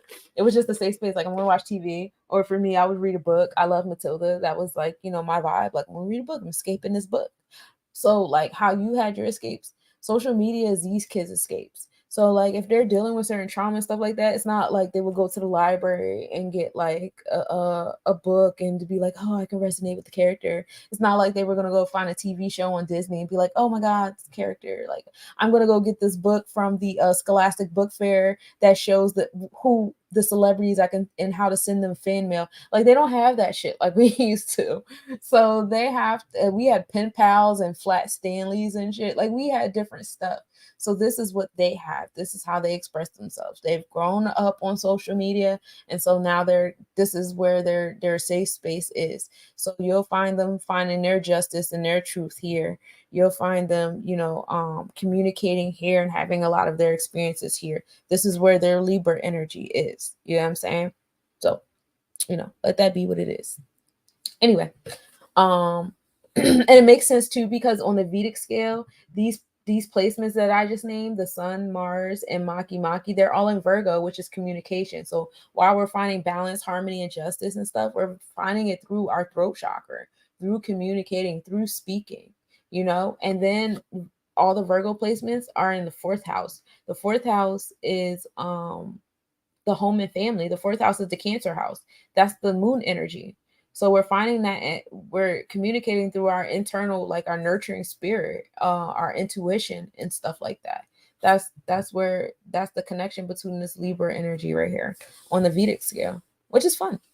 Abuntia is an asteroid. I'm trying to find like a regular space where I could find this asteroid placement, but right now it's in Libra up until October 10th, and then it moves into Scorpio zodiac.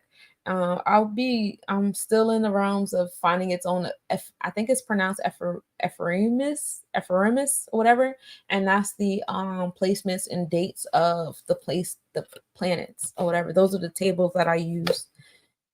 Pallas is an asteroid. This is the genius like qualities that you overlook, because Pallas associates with Athena energy, and the whole story of Athena was like she was sword fighting and she didn't think she was really good at it, and then she ended up stabbing her partner, and it was crazy, and realized that she was really good at it. All she had to do was stab her partner and realize how good at she was. It just, whatever. So these are the genius like qualities you overlook, and because you overlook them, you like, you're fucking up or you're allowing yourself to experience fuck ups you really don't have to deal with if you just like embrace this Pallas energy. And so right now it is in our realms of harmony. Like, you can have harmony and balance. You don't have to deal with these extremities. You don't have to deal with the separatism and the divisions and all these different things. You don't have to deal with those things. Like, it's really like the part we keep overlooking. Like, everybody keeps making everything about the Taurus materialism energy, and because we're making it about the Taurus, but it's okay because Uranus is over there, and Uranus is all about progressive energy that makes things move. And Uranus entered Taurus the same month that we went into quarantine. So Uranus went into Taurus March 19th of that year, or the beginning of March of that year, and we went to quarantine by the 30th of, it was either 30th of March or the 30th of April. I was working in healthcare at the time, so we were in quarantine since that like September. We didn't have a name for it, but like it was stuff happening, so we had to go into quarantine because people were getting sick. We just didn't know what to call it until like the springtime, when we started seeing the videos that they were making us watch at work and stuff.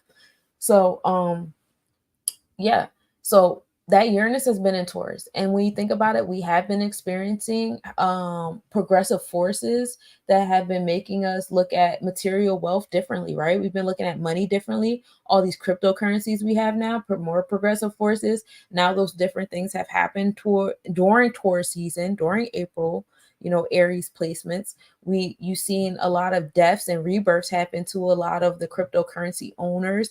Then that whole thing happened with the Titanic and reopened the conversation about the Federal Reserve.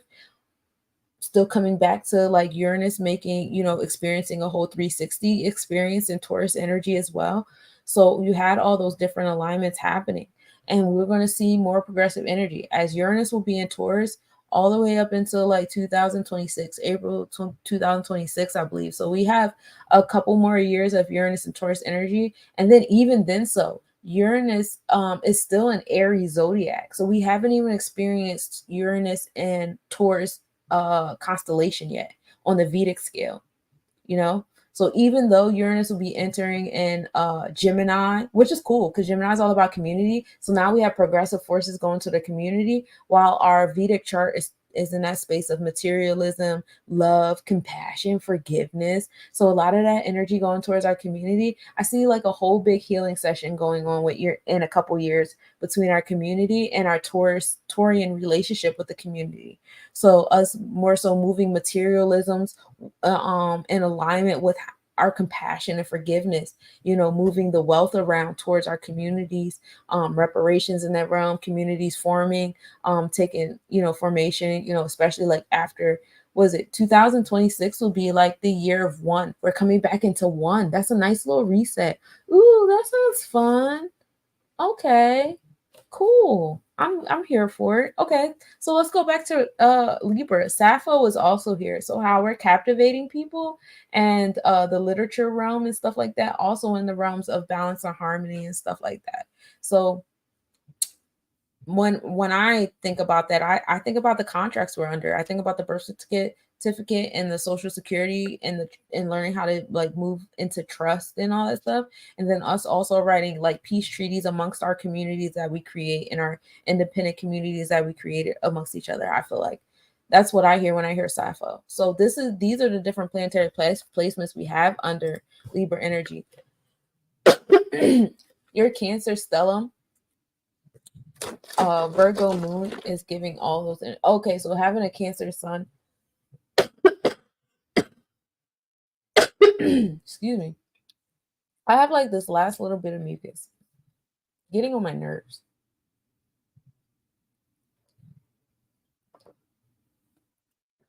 This is super ginger passion fruit. And it tastes like I just licked a ginger. That's really what it tastes like.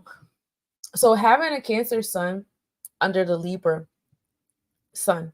So your experiences. So we just talked about the friends and enemies. And I want to believe that who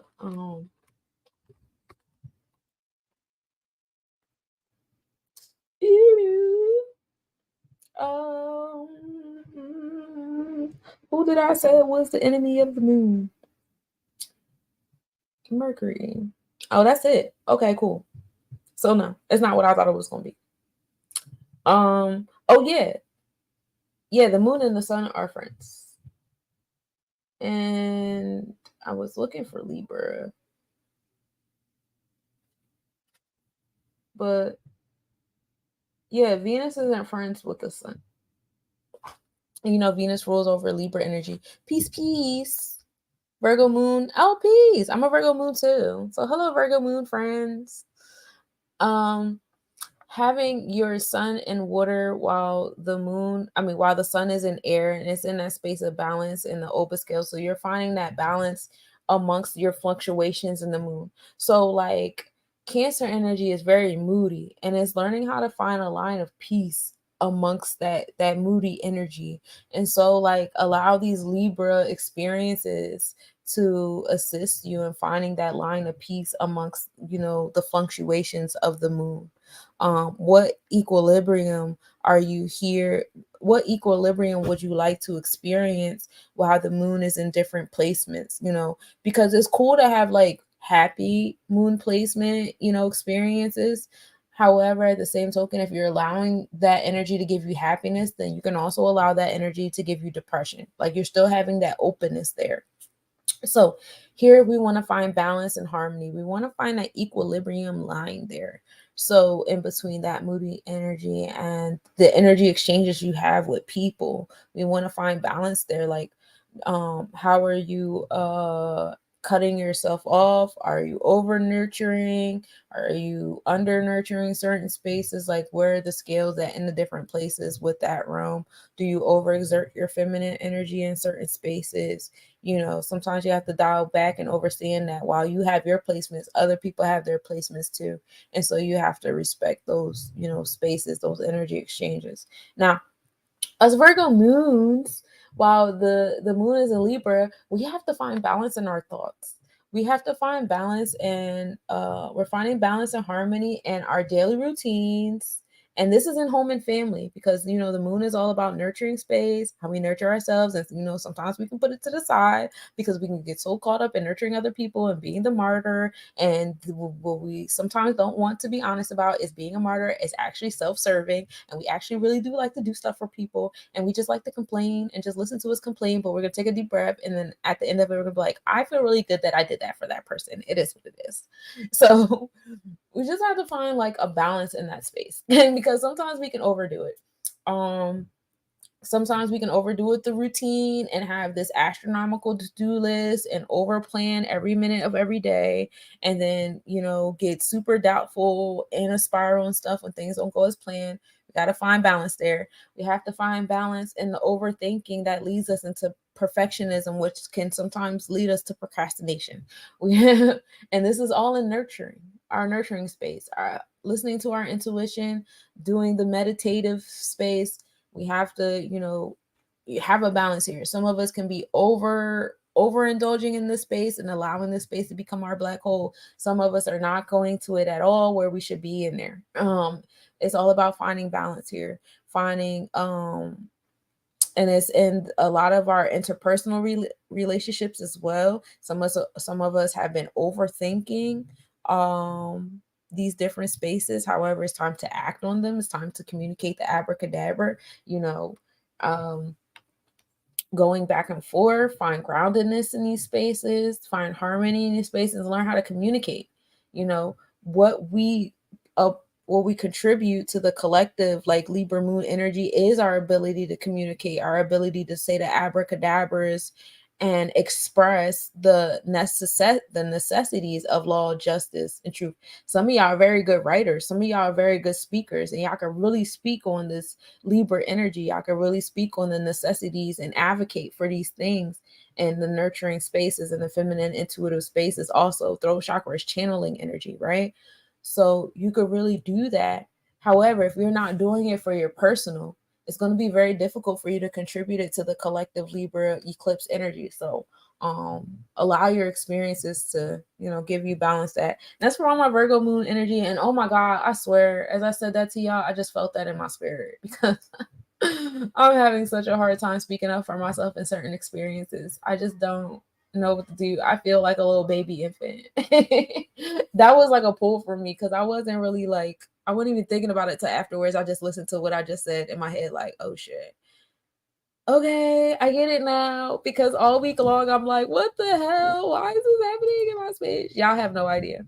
I have a Virgo rising as well. I decided to look at my progress chart through, and my Venus in that chart is at 20 degrees Aries. Ooh, new beginnings to your heart chakra. Yay.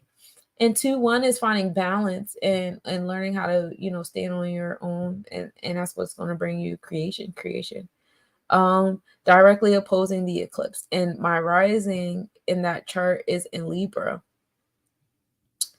So your Venus is in the direction you're supposed to be going in, because the North Node is also in Aries, and the South Node is in your rising. So your rising is all about balance. So you're bringing that Libra energy, that balance. But this, I guess this space is like people pleasing energy too. Be careful with that. The Oba scales and overdoing the Oba scales and stuff like that. Your temperament. Also, you were born with the Virgo rising, with your temperament being on your thoughtful self, and now your temperament is on how you feel and how you feel about your exchanges and the harmony in your exchanges, and that's cool. I'm sure that will bring new beginnings to your heart chakra, new beginnings to your Venus and Aries, because you're not. It's going to be difficult for you to ignore the balance or lack of balance and harmony in your energy exchanges that you have with people, places, things, and experiences. Like it's to a point now where you can't ignore your feelings anymore. Like, bro, like this isn't what it is. Like, I'm not budging. Like, this is the justice here. This is it. Also, the lunar eclipse is at 5 degrees Taurus, and my progress chart is at 5 degrees Taurus. I want a remote soul for it. Oh yeah, on the 28th, right? Oh man. That's gonna be fun though. So your progress chart, I want to say your progress chart Venus is in Taurus. And so that's where your heart is right now. So yeah, it's a nice little reset for your heart. And then also getting in tune with the South Node and North Node. And this is also in business and wealth. So this is a really good time for you to really like harvest and find a idea of what it is that you actually want. Find the art to your war. Like,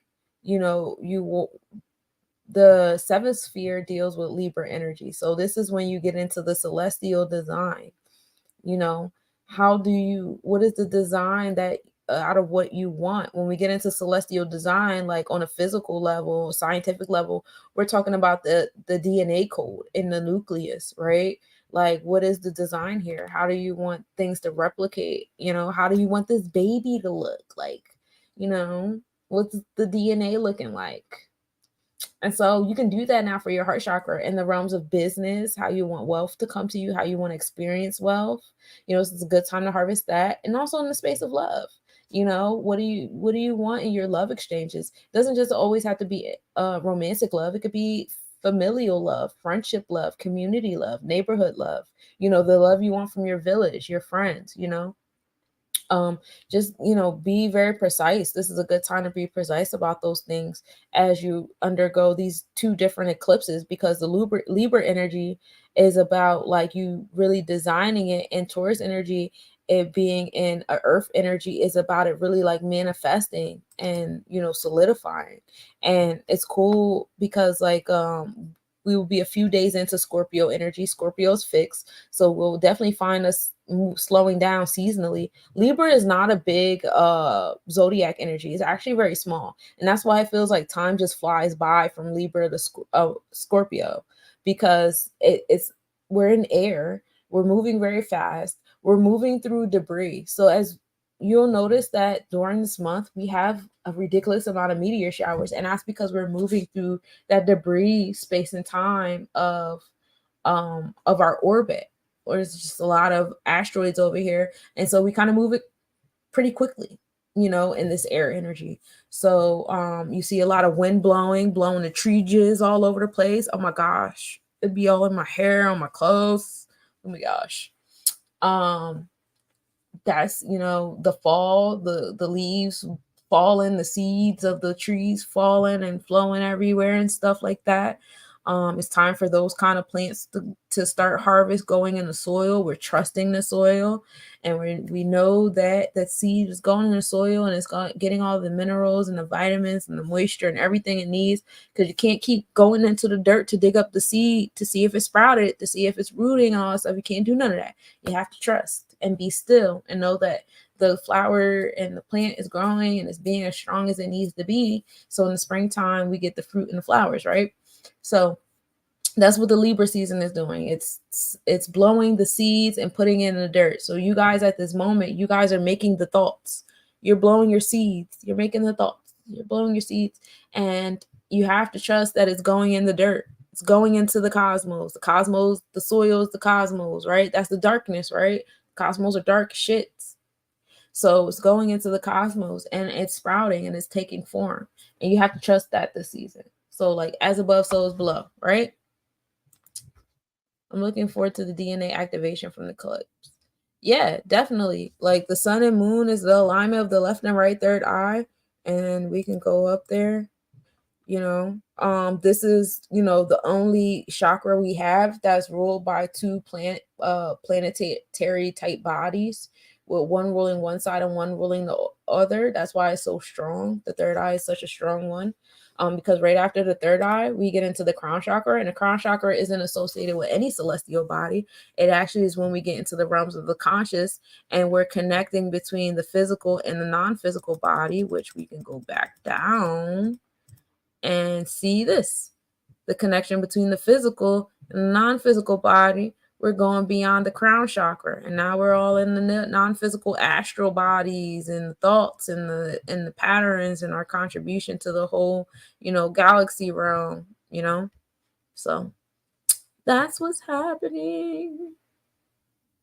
So like you're experiencing the eclipse, through all these layers of self, and then it comes down to the physical body, and then it comes down to your connection of earth, and so as it comes down between your connection, because you have a intangible space. Like people think that your non-physical body is just going up, but your non-physical body is also going down as well. You have your connection with earth. That's why they say you go outside and ground yourself. You take your shoes off and you connect your body to the body below you, because there's a non-physical connection between you and the earth. It's electromagnetic fields down there too for you, So when we get into the third eye, which is your connection between your physical and non-physical body, these are, the planets that we have in Cancer and Leo right now, the left and right eye. Have you guys been feeling the moon in Virgo since last night? Has made me so emotional. I've been sad and depressed. I've just been overthinking, and I can't turn my mind off about certain things. But yeah, I've been organizing though, and I cleaned my space, and that's fun. There is this theory, and I'm still in the process of researching. So please, you can quote me, but like, give me grace when you quote me. When the moon is in alignment with your sun, moon, or rising placement, that is the activation of the Christ oil on your third eye or your pineal gland, and the whole process of it coming down and then coming through your reproductive organs or whatever. That's what that is. And I find that interesting. And I'm still in the process of figuring out like the science and maths and spirituality behind that. So give me grace when you quote me on that. I saw a whole like TikTok video on it. And then I found a couple articles, because as I was watching or rewatching the video, I started looking up some of the concepts that they were speaking on. And so far things are clicking, that it makes sense. But I want to pay attention to my own self, to see like, okay, moon in Virgo. But that does make sense, because my period did come on when the moon entered Virgo, and I had my lunar return last month. I don't know if this is TMI, but I really don't care, because I'm a feminine energy and this is my connection to the moon. So last month, as you guys know, I'm a Virgo sun, Virgo moon. So last month I was the Virgo new moon, and I was born on a Virgo new moon. So I had like, whole lunar return experience, and in my lunar return I received my monthly.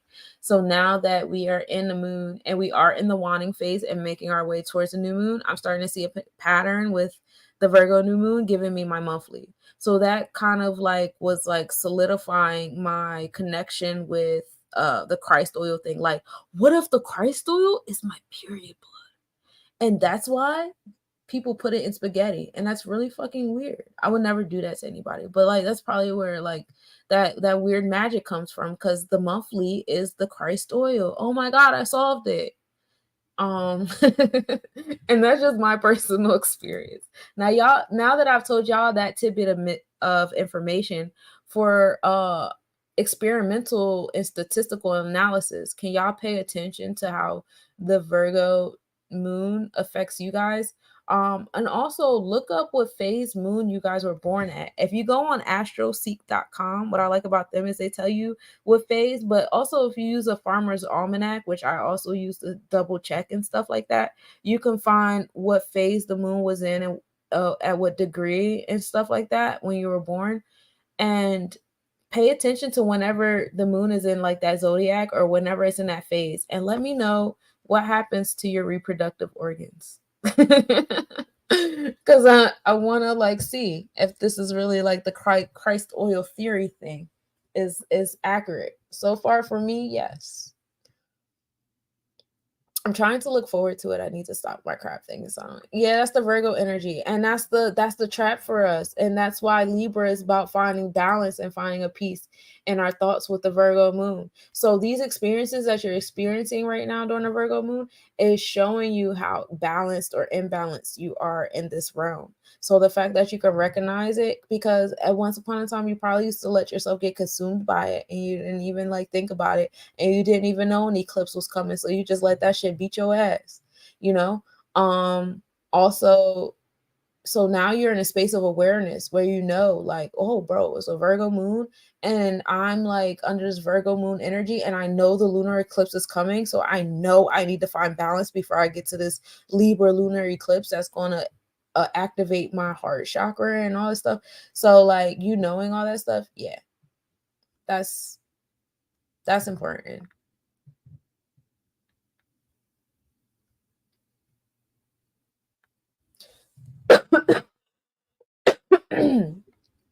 Excuse me.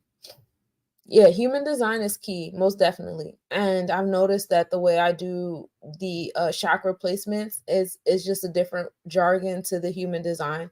Like if you put the chakras into the body like this, um, in alignment with like the Kabbalah situation, and you put your planetary placements in alignment here with where they go, and you'll see the human design, bridges and spots in between them. So like they definitely mirror each other. My progress chart has a Taurus sun, a Libra rising, and an Aries Venus. So like when the moon goes and into Taurus, the Taurus full moon or whatever, you might experience some experiences leading up to that like are make you question or recalibrate your self-value, worth, how you materialize things that you want to materialize, your sense of possessions and compassion, bouts of forgiveness and stuff. You'll see different energy exchanges, pulling on you, or in that area before you get to the eclipse. Just like now you've seen how that overthinking energy, is pulling you as you get into this Libra eclipse on your Virgo moon. Libra rising in air, because on the Vedic scale the sun and moon are still in Libra, right? So if your sun and moon is in the Libra on the Vedic scale, like, happy return to you. My sun and moon is in Libra on the Vedic scale, so this is a really cool awakening for me. Not Libra. Hold on, let me listen to what I just said. My sun and moon is in Virgo on the Vedic scale. And so like, even though the sun and moon is going to be in Libra on the tropical scale, as far as it being in the Libra zodiac, it's still in the Virgo constellations. So you have your thoughts, the tropical, how you think things are to be, how we thought the zodiac to be, how we've been taught to think about zodiac energy. We have all of that in finding balance, harmony, and justice and truth. Our thoughts are there. However, our constellations, physically, what's happening, the Vedic, the vortex vibration of things, is it's still in that Virgo of being of service, of time and space, organization, patterns, behavior, wellness, your moral integral code, how you listen, speak, communication, teach and learn is still in that realm. So we're thinking about balance, law, justice, and truth, and we're experiencing it through that Virgo experience, that divine alignment.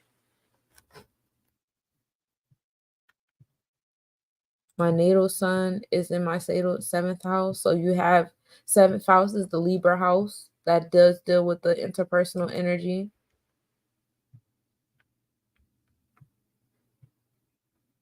Thank you. That supermoon energy was dope. I tried to plant good seeds. Yeah, me too. I did too. I had a really good time. Like my whole space leading up to that supermoon was great. Like I felt amazing. I read some really good books. I went on vacation. I put all my sorrows in the ocean. I was somewhere really nice and warm. I paid attention to the moon leading up to us, and it was just a great time. Like I had a really good third eye experience. For real, for real. I was like floating. Like all the stuff that was happening in my physical wasn't even bothering me until the following week when I got out of my third eye experience and I came back down to earth. Like, wait a minute, I let hella shit slide while I was up there. What the hell? But it's cool though. I'm glad it did happen that way. Like the universe is like, just go up there so you can get your shit right. And so now I'm in my space where, yeah, like, like you said earlier, Chaley, I think that's how I pronounce your name, but getting out of your overthinking just in time for the Libra, energy over my Virgo moon is important. I'm super excited to see my seed sprout. I've already started to see the shift. Yes, I'm super excited to see my seed sprout as well. I feel the shift internally. I feel the activations internally, like, okay, cool, we're getting here.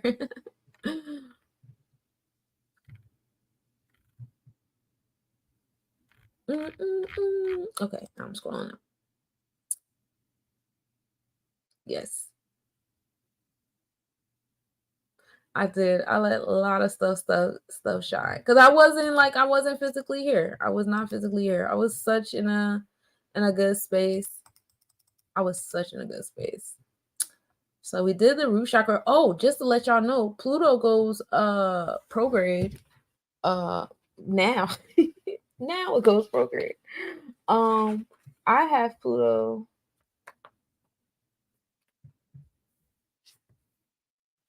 Where's my papers? All my notes all over the place. Excuse me, y'all.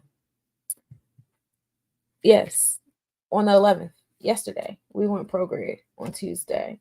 It happened at see, I gotta go back to my astrological updates like I was doing. I'm sorry, y'all, but I really been enjoying my break and just slowing down. Y'all know how Libra energy do. I'm getting myself back together. But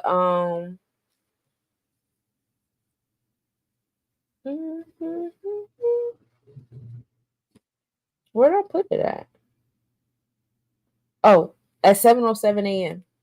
It went stationary and then began its prograde motion.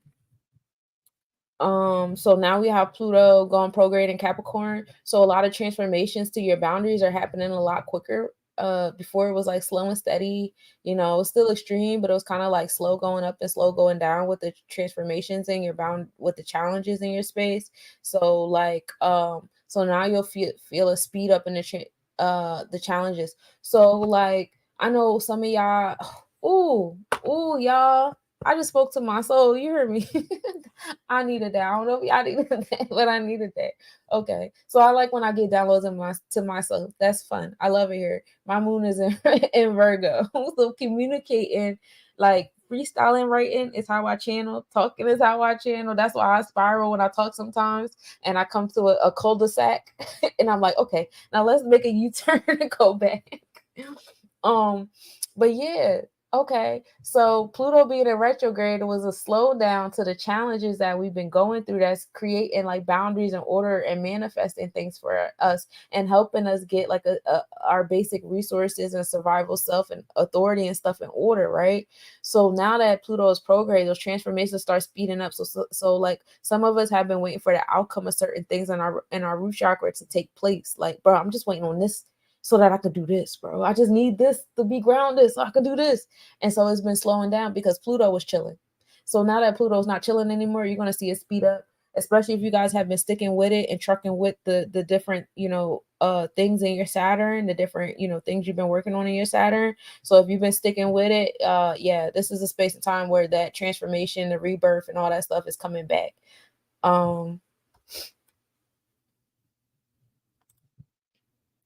I need to start putting posters all over my damn house that say "You're ready, breathe." Right? Okay, it's coming. It's here. So we have that with Pluto happening. We got a lot of meteor showers happening. I told y'all about all the meteor showers going on. And then Venus entered the Virgo zodiac on the 10th.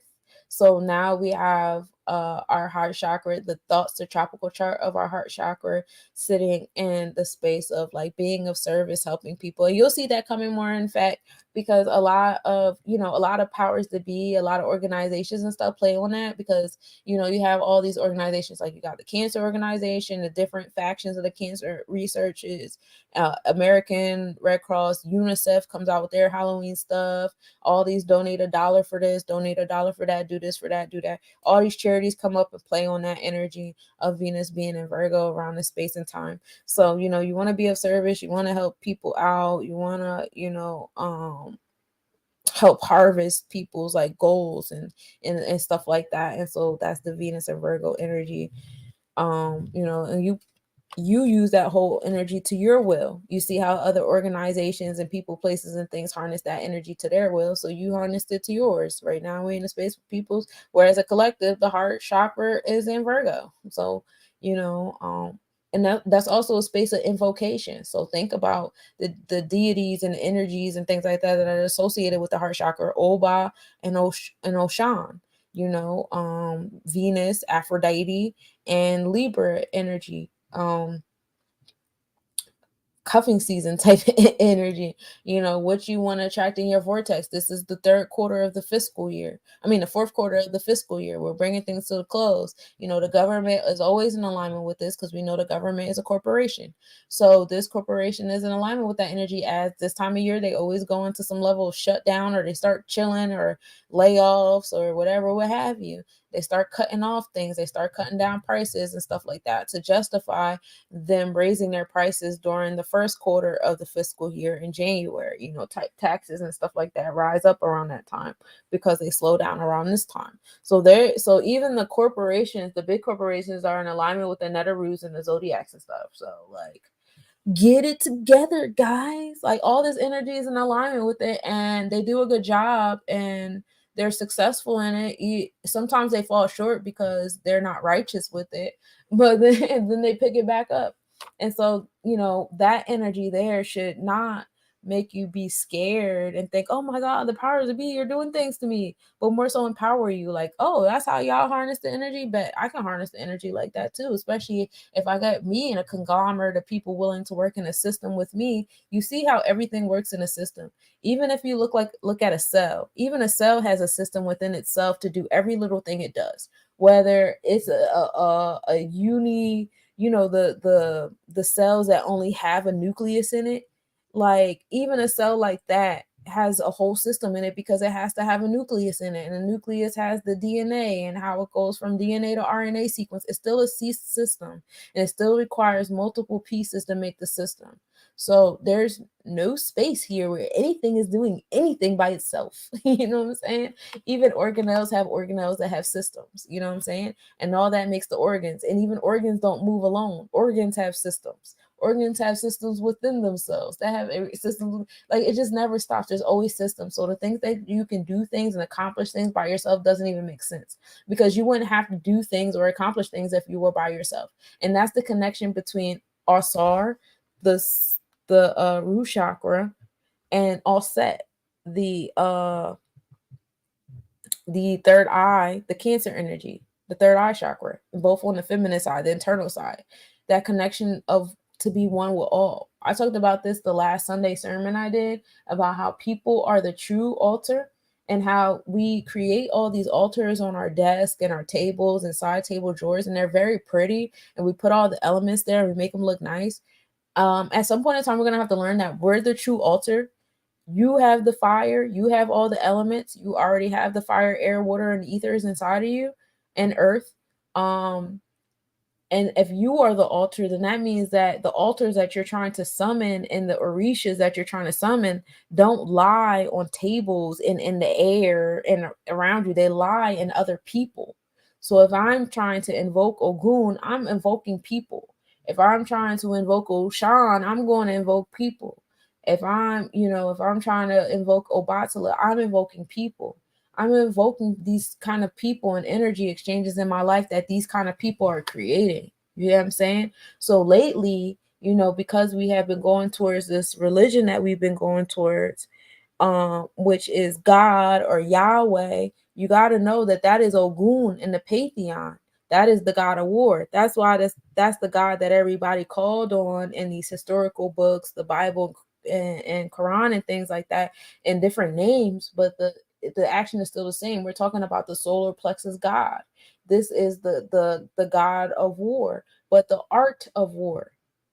You know, there's art to this. There's strategy to this. We have only been focusing on our sun sign, the sun, the solar plexus chakra, until we learn to expand ourselves. Then we learn about our moon and rising. Then we learn that about the other planet. Now we're learning about asteroids. Now we're learning about houses and aspects and stuff. We expand ourselves more and more and more when we use that Sagittarius energy as our Rahu, right? So coming back down from my spiral, I told y'all my Mars is in Gemini, but we all identify with our sun sign, our ego. We walk around with our ego first and everything like that. We exalt the sun. For empires upon empires, we always praise the sun. We praise Ra. You know, the sun gives all things life, right? The sun controls our eyesight and how well we see things. We allow light to be the basis to all of our religions and our spiritual walks. We allow the light to guide us where we want to go, right? Light is in our marketing. Light is how we interpret one another. Oh, I love your light. This is light. You know, light is good. Light is where we want to be. That's pleasure, right? That's how we've labeled the light. That's how we've labeled the sun. We got to understand that this is still, while this is light, this is also Ogun. This is also the art of war. So we have an over saturated, we have an over activity in the solar plexus chakra, right? And we see that we're always at war. We're always fighting each other. We got gender wars, we got sex wars, we got age wars, we got generation wars, we got rapping wars, we got battle rap. We got these rappers really out here trying to get people shot. That's weird. We watch war all day long on TV and movies. Like, did you see that movie, that war movie, that military movie? Did you see that gang movie? Did you see that drug movie? Our favorite TV shows is based on war, the art of war, watching people's strategies in war, cops and robbers, right? All we see all day on the news is war, war, war. Our countries are founded on wars. Our empires are built on wars and maintained through warring. Shit, the United States corporation is built on the back of war. As long as the United States corporation stays on the defense and offense at war, always that, why do you think they got stations in all these countries? Why do you think they move the way they move? Why do you think they don't trust their own people on the same soil? Because we're not the same. They only in the District of Columbia. They not all these other states. You don't know that, but they do, because they know the art of war. They know the board. You gotta learn the board, buddy. They're playing Monopoly on us. They at war. So we have an overactivity of the solar plexus chakra. We have an overactivity of the Ogun energy, the war, the Aries energy. And that's why we see what we see and going on right now. You know, during the month of Scorpio, during the season of Scorpio, this is the season of the Great Flood. And that's a big reason why a lot of this water energy is associated with Scorpio energy too. And it's extreme, right? The Great Flood was extreme as fuck. But it was the rebirth that we needed, because it was a lot of Aries energy going on, right? It was a lot of Ogun, God, Yahweh. We out here, we fucking shit up. We overproducing. We solar plexus chakra, right?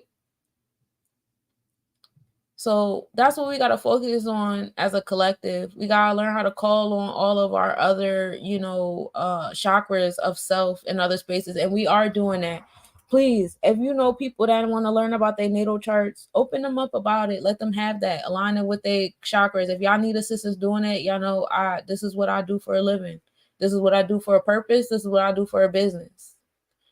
This is my full time. I ain't got no part time. That means that I've devoted myself to this movement for y'all to get this information, for y'all to learn how to invoke y'all energy and invoke the energy around y'all, because we've only been focused on our solar plexus chakra. That's why we move in distrust. That's why we be lacking confidence and to be reliant upon other things, because it's the solar plexus reliance, you know. We need other people, places, things, ideas to give us courage, encourage us. We need liquid courage. We need affirmations outside of us. We need somebody to tell us that the shit is cool. We need a military. We need all these things outside of us to make us feel confident and courageous and fearless. Oh, happy Mars return. That's fun. Okay. Mars is Scorpio, so Mars is in this. So your solar plexus chakra, because Mars rules over the solar plexus chakra. Scorpio is the masculine part of the solar plexus chakra. So Scorpio is in the enforcement, the fearlessness. This is the actual like energy exchange, and it's associated with water because physically speaking, we are water. The fire burns in the inside, right? The gut, the Aries energy burns in the inside. And that determines how the water is going to flow on the outside, right? How does your water flow? How are you flowing? Are you being in control, out of control, whatever? That depends on what that fire going on inside. You ever had that fire go so bright, you black out, and then you wake up and you, you don't know where you at. Yeah, that energy exchange, that flow was a little wild. That Scorpio was a little wild, a little extreme right there. You let that fire get out of hand. Fire makes water boil and turn to air, expand in a heated way, right? You get out of control. And sometimes that water needs to quench that fire out, make it go down low. So happy Mars return.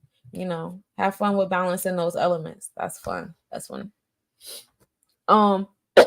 Some other things, because I know I promise on Monday, October 15th, I'll be doing the planetary forecast. So I'm going to tell y'all a little bit about what's going on, and then I'm going to let y'all go because we've been here for a little bit, a minute.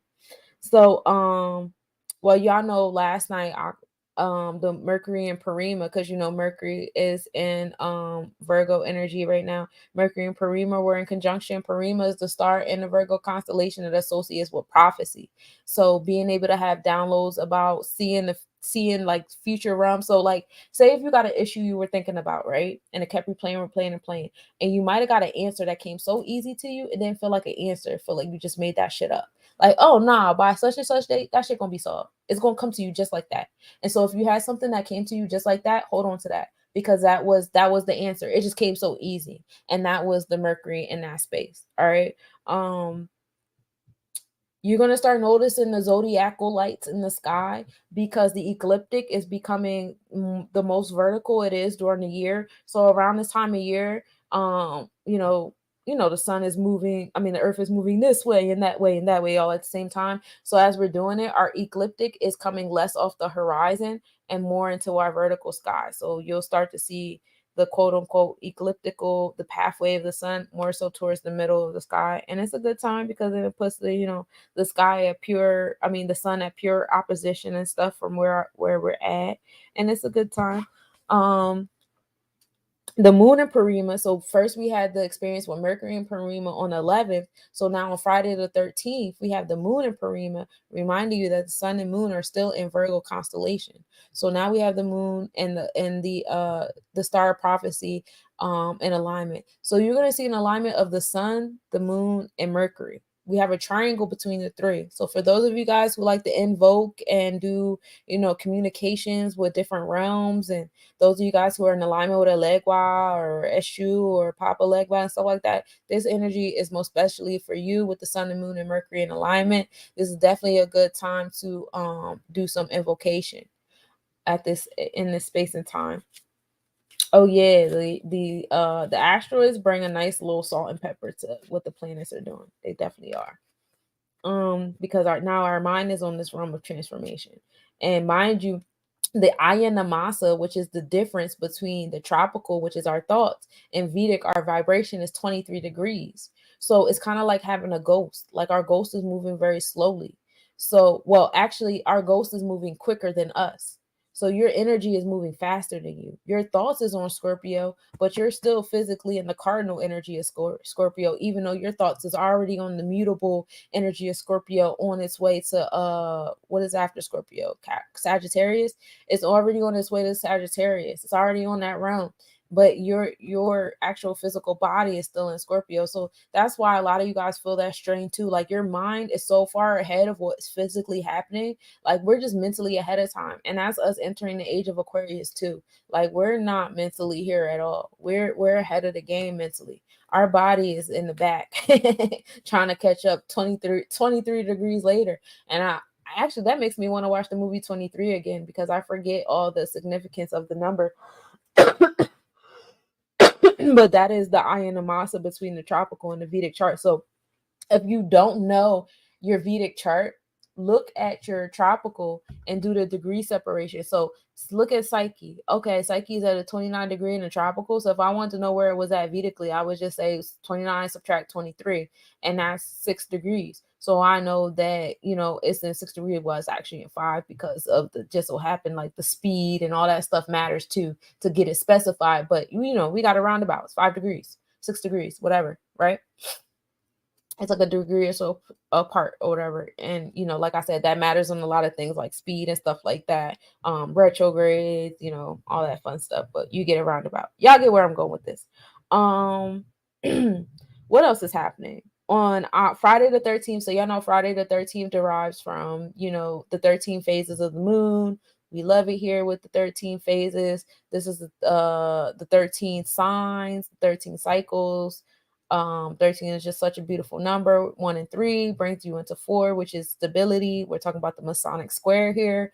13 used to be an exalted day, especially if it fell on a Venus day, because Venus is associated with feminine energy. So have the 13 in alignment with the feminine day of the week was supposed to be a day to celebrate feminine energy. And so, this was a big practice among the pagans and the Netter celebrators and Native Americans and the indigenous people that were in tune with nature and astrology and astronomy. So when the colonizers came onto the land and they were trying to, take over the religion and the spiritual realm, anybody celebrating, this feminine energy of Venus the 13, because this was the war of the patriarch over the matriarch as well when this happened. Because prior to colonization, there was a balance between the patriarch and matriarch energy, right? There was a unity. People were in alignment with spiritualism. People were in alignment with nature. People were in alignment with their intuition and stuff like that, right? We knew the yin and yang of things, right? But then when colonization came, this was the rise of the patriarchy. Now we have been in an imbalance with the patriarchal energy. So now we're coming back to the teeter-totter, the pendulum swinging back and forth to the extremities. You know how you push a ball and the ball goes really far that way until eventually it goes so slow that now it's back out in equilibrium. So that's where we're at. We're in the extremities with that realm, with the rise of the patriarchy. And so in that realm, of course, they had the stories of the witch trials, and the witches were actually the chiefs and the mayors and the leaders of the native villages and stuff that they would come into. So they would burn them at the stake in front of all the people. So if you burn the teacher, if you burn the healer, if you burn the spiritual leader, the chief and stuff in the middle of the town, and you got all these people, and that's who they were relying on for all their knowledge. So I burnt your person, I burnt your educator, I burnt your leader, your spiritualist, your healer, and I burnt all your books with them. And now I'm making y'all come to my schools. And that's how our generations got indoctrinated so quickly into thinking that they're just black people or white people or these people or that people, and not the actual native tribes. We fell into races. We fell into nationalism. We fell into countries and all this shit. That's not what we were. We were tribes. And they separated us by our phenotype. Like, oh, you got straight hair and chinky eyes. You got blonde hair and blue eyes. You got blonde hair and green eyes. You got red hair. So we're going to put y'all in these different areas. We're going to call you these different names and say that you're really this race and really this nationality, and you're going to buy it. It wasn't it wasn't about black or white thing. It was about control everybody. And the control came at levels. It's levels to the shit. Because y'all know that an Aboriginal woman, a woman of color, can give birth to any type of phenotype that she wants to. She holds all the phenotypes in her womb. So knowing that, you know that back then they probably were having births with the blonde hair, blue eyes, and fair skin and different phenotypes. It was so many phenotypes in one village. But I went into your village and I separated y'all, and I told y'all was a spectrum of privilege, and now y'all have different nationalities and different races. Yeah, we're all just people. And so when you talk about the different native tribes, if you talk about the different names of the native tribes, it was just different ways of calling you people.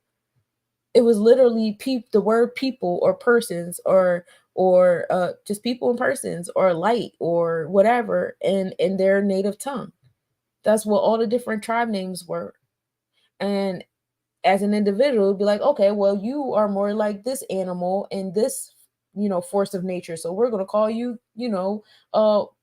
Featherwind or whatever the fuck. Like, we're going to call you, Bullhorn because you're more like a bull energy. Like, that's how they went on an individual scale. But overall, yeah, we was all people, and they separated us and gave us nationalities and races.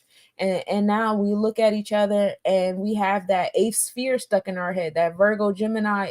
That's why that Ketu has to be rooted in Gemini on the classifications, but that Rahu has to be on Sagittarius expansion and the ability to have foreign interaction, because without that, you're going to keep thinking in the realms of nationality and race, and that's fucking us up. You ain't that nationality they say you are. You ain't that race they say you are. They even got y'all taking DNA tests, and the DNA test isn't even for y'all. You know who the DNA test is for? It's for the generations after y'all. So that when they go back, they can say, oh, well, we have all these statistical analysis of all this DNA that correlates you to all this stuff. So it's not even for y'all. It's to confuse the people. It's to confuse our descendants and really have them rooted in the nationalities and the races and where we at and where we was located. Now they're going to switch the maps up and say, oh, all of us was from America. This place on this map and all. Yeah, that's what that's for. Because they can't even get the consensus right. Like, we don't trust y'all. This is a corporation, though. You got to understand that this is a corporation that has alignments with other corporations. It's not a government. Governments have to be righteous in the realms of Mayat in order to exist. And this is not in alignment with Mayat. This is a corporation. This is an art of war corporation. That's why it's one nation under God. Their God is the God of Ogun. That's the God of war. That's why they always at war. That's why they only talk about the sun and the solar plexus. That's why they always do that. It's always courage and fearlessness and all that stuff like that. And I believe if you let them tell it, they say that the birth date of America is during Libra season. So it's during that space where it's supposed to, engage in that balanced justice and truth of Mayat, or it turned it upside down. You do with that what you will or whatever.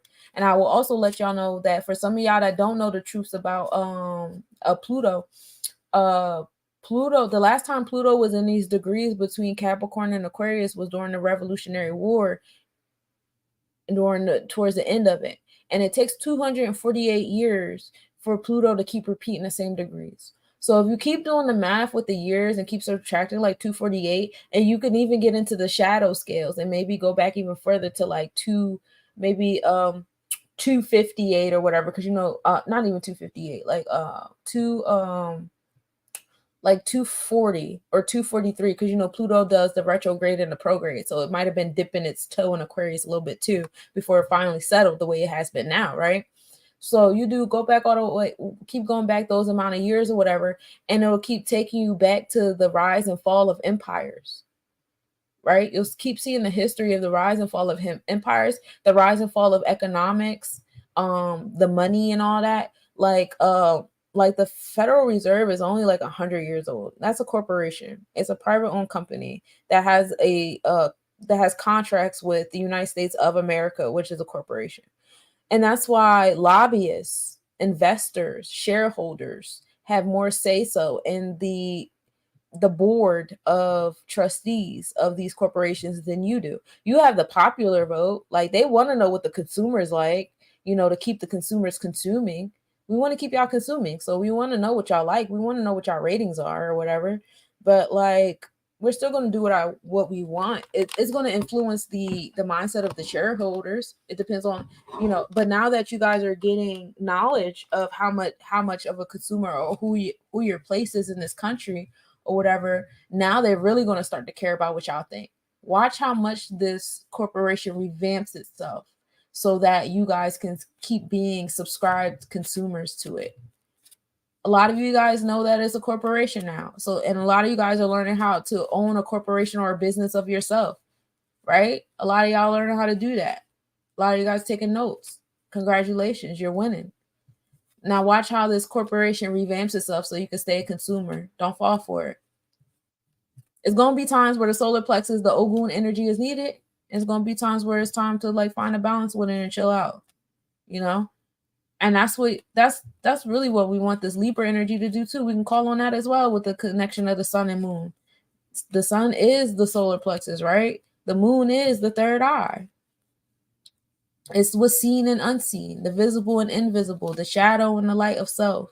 We want a connection between the two. We want a balance, a harmony between the two. Remind ourselves as yin and yang in all things, right?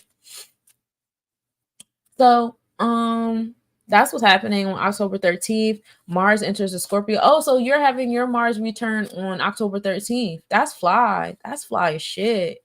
Yeah, Mars enters Scorpio zodiac around 1:11 a.m. on October 13th. Oh yeah. So October 13th, that's when you can catch the ghost of Saturn.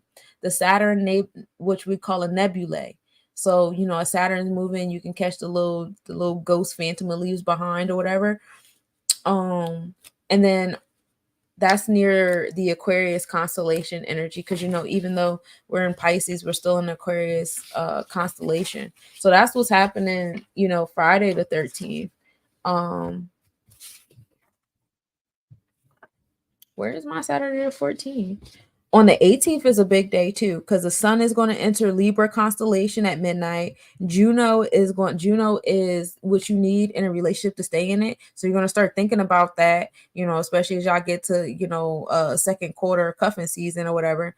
You know, Juno enters that Virgo energy there, and then Aries will be opposition to the sun. So that's the divine feminine energy, the warrior like feminine energy. October 19th, Mercury will be entering the Libra constellation.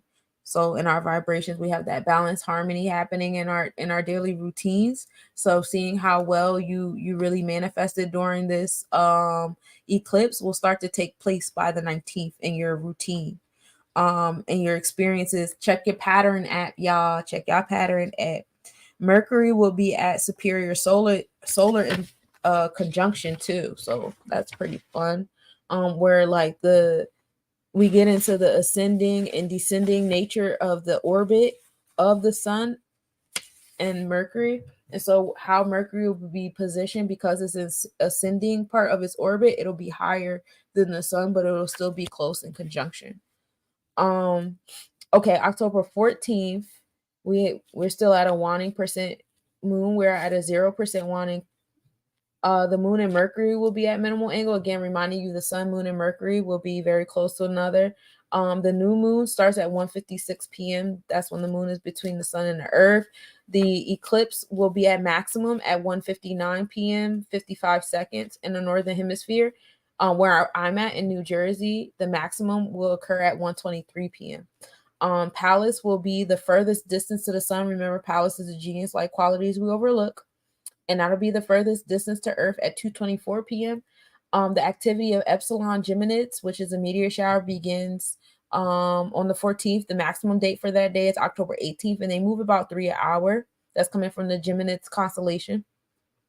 The moon and Spica will be in conjunction at 7:37 p.m. The moon will be 1.5 degrees north. So now we have the moon still in the Virgo constellation. Spica is the brightest star in the Virgo constellation. So now we kind of have like a funky looking square rhombus situation between the moon, sun, Spica, and Mercury. All right. Spica is definitely the energy of harvest. So at this space and time, what is that? At 7:37 p.m. is a good space and time. All that time between 1 o'clock and 7:37. Speaking things into existence. Watch your words, watch your thoughts, watch your overthinking. Please learn how to cancel your shit and emotionally detach so you do not materialize it. Those are not the seeds we want to harvest in any type of reality. Because if you harvest them in another reality, they'll come in your dreams. They'll come when you astral project. They'll come when your energy goes into other spaces and you want to know, damn, why do I feel randomly depressed today? Why do I feel randomly sad? Why do I feel randomly angry? Remember that seed that you planted in your thoughts? You may not be living it physically, but your emotions are over there somewhere. And so you're feeling a lot of things that's coming from an alternate reality. Please watch your thoughts. The moon will also be on descending node. So now we're going to experience the moon coming closer as we get into the lunar eclipse, which is our full moon, which is going to be so fun. The moon will start descending at 9:12 p.m. And this is when the moon crosses the ecliptic at 0. The ecliptic is the pathway of the sun, and it'll start decreasing. So it'll start getting closer. On October 15th, we'll still be at 0%, but now we're moving into waxing. So now you'll see the moon start growing, right? The moon is still waxing in Libra. So the moon and Mars will be at minimal angle. So now, we're still in that Virgo energy, that Virgo constellation energy. We know that the Mars is kind of like on that cusp between Virgo and Libra energy. So moon and Mars will be at minimal angle. That's happening in the morning at 9:22. So now we're in a space of motivation, the art of war I keep telling y'all about. So the moon is taking that energy from the sun and bringing it to your solar plexus, taking it from the third eye to the solar plexus. Deneb will replace Vega as the zenith star. The zenith is pretty much the pole. So our North Star, our pole star all summer is Vega, but now it's turning into Deneb. The Triangulum galaxy will be at its highest point in the sky. So if you look at midheaven, you'll see that constellation for all my sky watchers out there that like to see the stars. October 16th, we have the moon in Zubin El Janubi. So now we are entering the Libra constellation, Scorpio zodiac energy with the moon. We're bringing that energy to the solar plexus chakra. We're getting motivated. We're enforcing the things that we planted during the eclipse, right? We're standing on it because that's what we said we wanted. So every time you feel yourself impatient, I would rather you guys write these things down and keep it somewhere where you see it. Make yourself a vision board or something. So every time you feel yourself doubt or whatever, tap into back into your groundedness because this is what you said you wanted. I want y'all to stand on it. Because the moon is going to take the moon is moving like the wind right now, right? And I told y'all the wind is blowing the seeds. You see the tree jizz all over the fucking place. So that's what it's doing to what you manifest during an eclipse. So the moon is taking our thoughts that we implanted in the eclipse, and now it's moving it towards different stars. It's moving it towards different galaxies. It's moving it towards different planets. It's moving it throughout the electromagnetic field. So you see that, and other people. So down below, that moon energy is moving towards different people's experiences, different people's intuition. They're going to start making moves and doing things a certain kind of way. They're going to align so that your manifestation could come through. You need a lot of stars to align for you. The stars below are the altars in people's guts, people's solar plexus chakras. You see where I'm going with this? The moon is the intuition of those solar plexus chakras. The moon is the intuition of those altars. That's the control center. That's the third eye, right? I hope y'all hear where I'm going with this. The people, you need the people. If the people are not good, we are not good. These are the stars we pray to. That's why they're not answering us to the liking of we're liking. October 17th, we have the moon in Deshuba. Now we're still in the, Scorpio over Libra constellation zodiac energy. They're going to be in their alignments at 10:42 p.m. and moon and Graphius. So now we're dealing with like the right and left claw type energy, which hand you try and get, which scale you try and be on. Mercury and Spica, as Mercury is still in the Virgo constellation. So Mercury and Spica are in conjunction. So now like in your daily routine, it's a lot of the harvesting. So now you'll find in your daily routine, now you have plans. You have plans leading up to the goals. And you'll see. So remember when I said you put your thoughts into the cosmos, the seeds are going out in the air. So the stars, their intuition is coming. They're getting these aha moments, these ideas.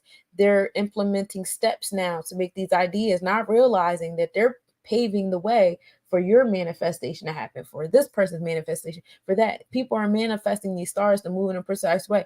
And that's when, like Timmy, like you said, get in tune with your human design. Because some of you guys are manifestors. Some of you guys are the ones who you put your thoughts in the sky. You Virgo moon people. It's time to get your thoughts in order because your invocation under this Libra sun, you're putting your thoughts into the sky. You feel me? So I'm a manifester. My moon is in Virgo. I have my sun, moon, Mercury, and Venus in Virgo. My Mars and Vesta is in Gemini. I'm heavy on the throat chakra. I manifest. I make things happen. I invoke. You know, there's not a lot of us, but we out here. There's a lot of manifest generators. There's not a lot of them, but there's more manifest generators than there are than just manifestors. So like, we really have to watch ourselves. It's going to be a lot of energy pushing us. You're a manifester, right? You're a projector with a Virgo moon. So you have to pay attention to the thoughts that you're allowing yourself to absorb, the things that you're bringing into invocation, the things you're bringing into existence, right? So the manifest is y'all putting the thoughts out there with y'all superpowers, with y'all planetary placements or whatever. The projectors is moving around. They're getting the downloads. They're going to use this eclipse to get the downloads. Like, oh, I just got to download. I got to do this. I just got to download. I got to do this. So now they're putting together the steps, right? Now they're putting together the steps. They're getting, things are coming in order. The stars are moving in your favor. They're moving in your liking. So with Mercury moving towards Spica, now you have the harvesting happening. The seed is going into the dark. You have to trust that the stars are moving in alignment to your favor because you spoke the shit into the sky. That's why I'm telling y'all to watch the stuff y'all speak, because the universe don't know good or bad. They don't know you telling a joke. They don't know you being sarcastic. What they feel is the vibration behind your voice. And when you say stuff with enough oomph, it's going to make it happen. It's not about you. Oh, I was just mad in the moment. I didn't really want that. You said that shit with hella oomph. No, I was just telling a joke. Nah, but you said that with hella energy behind it. Even though the energy was laughter, it was energy behind it and it was strong. And that shit is just manifested. So you got to watch that. You got to watch that. Watch that. So that's what's happening in the planets. And I promise on Monday, I got y'all. We're going to do from the solar eclipse to the lunar eclipse. And y'all know I give y'all some little nuggets in November, because we got some more planets going prograde in November. I believe Saturn is one of them. We're going to touch a little bit on that and stuff. So I got y'all in the planetary forecast on Monday. I will see y'all Sunday for the Sunday service. Mind y'all, be patient with me because I'm going through this Libra energy too. And so it's causing me to have my own like spiritual, resting and awareness and stuff like that. But y'all already know when I come through the knowledge, I got y'all. So I appreciate y'all tapping in. I appreciate y'all being so active in the comments. You guys are amazing. This is great. I look forward to aligning with y'all, this Saturday for the solar eclipse seance, summons. We have a group on Telegram where we're coming together. If you guys are interested, just reach out to me on Less Nobody's Business LLC on Instagram, or Less Nobody's at Gmail. Look at all the information at the bottom that you see scrolling by the screen. You can contact me in any of those ways if you want information on how to get to the Telegram group for Saturday. This Saturday seance is from 12:34 p.m. to 2:22 p.m. because the maximum eclipse is at 1:59 p.m. So we're going to be doing collective meditation, manifesting, downloading, sound healing, collectively coming to the art of war together. Like, what is it that we want? What is it that we're trying to manifest? What are the seeds that we want to put in the air? And we're just like, kind of making it easier for the stars to align and be blown where they need to be blown by us coming together. And if y'all know about any other collective seances that are happening virtual, please let me know, because I would like to align with them in some type of way. Maybe we all can, the more that we come together, the merrier, So that's what I got for y'all. Now that I'm about to head out, what I'm going to do is I'm going to play my theme song so y'all can listen to the music too. The lyrics are pretty dope, but you can see the visuals of what I'm saying when I say that the planets have little ghosts on them, and we have trails and what it looks like in the sky, and it's a fun time.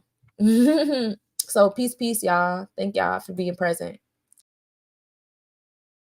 Manifested by elements ethereal, I knew of terrestrial material, intertwined celestial of imperial, infiltrating corporation of oppressive serial. Resilience is something like a miracle, observing kinfolk and draconian material. The more equipped for ascension, the more one seems to be treated as inferior. Dr. Umar said, the white man's heaven here, the Asian man heaven here, Arabic man heaven here.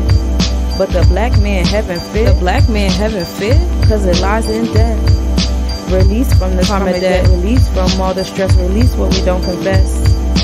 In order to live, I guess we must be bodiless. Makes me wonder, If we made out of greatness most fit for this plane, then why we the most hated? Why we the most hated? Was I in court waiting for my sentence? Listening to a witness accuse me of unfitness to remain in these cosmic dimensions? Is that why we repent and we ask for forgiveness? The hours and days, they feel repetitious. Oppressive energy soaking up my minutes. Purple haze blowing smoke on my grimace. Another nobody traveling out of limits. Exiled from cosmos as penance. Or maybe this time it's just the intermission. Like Jesus chapters that went missing. Traveling and gaining knowledge between dimensions. Christ consciousness bringing me ascension. Kundalini flows up, now it's mirroring my intentions. So don't cry for me when my time is risen. Sing some praises, cause you know that I made it. And know you're all my extensions.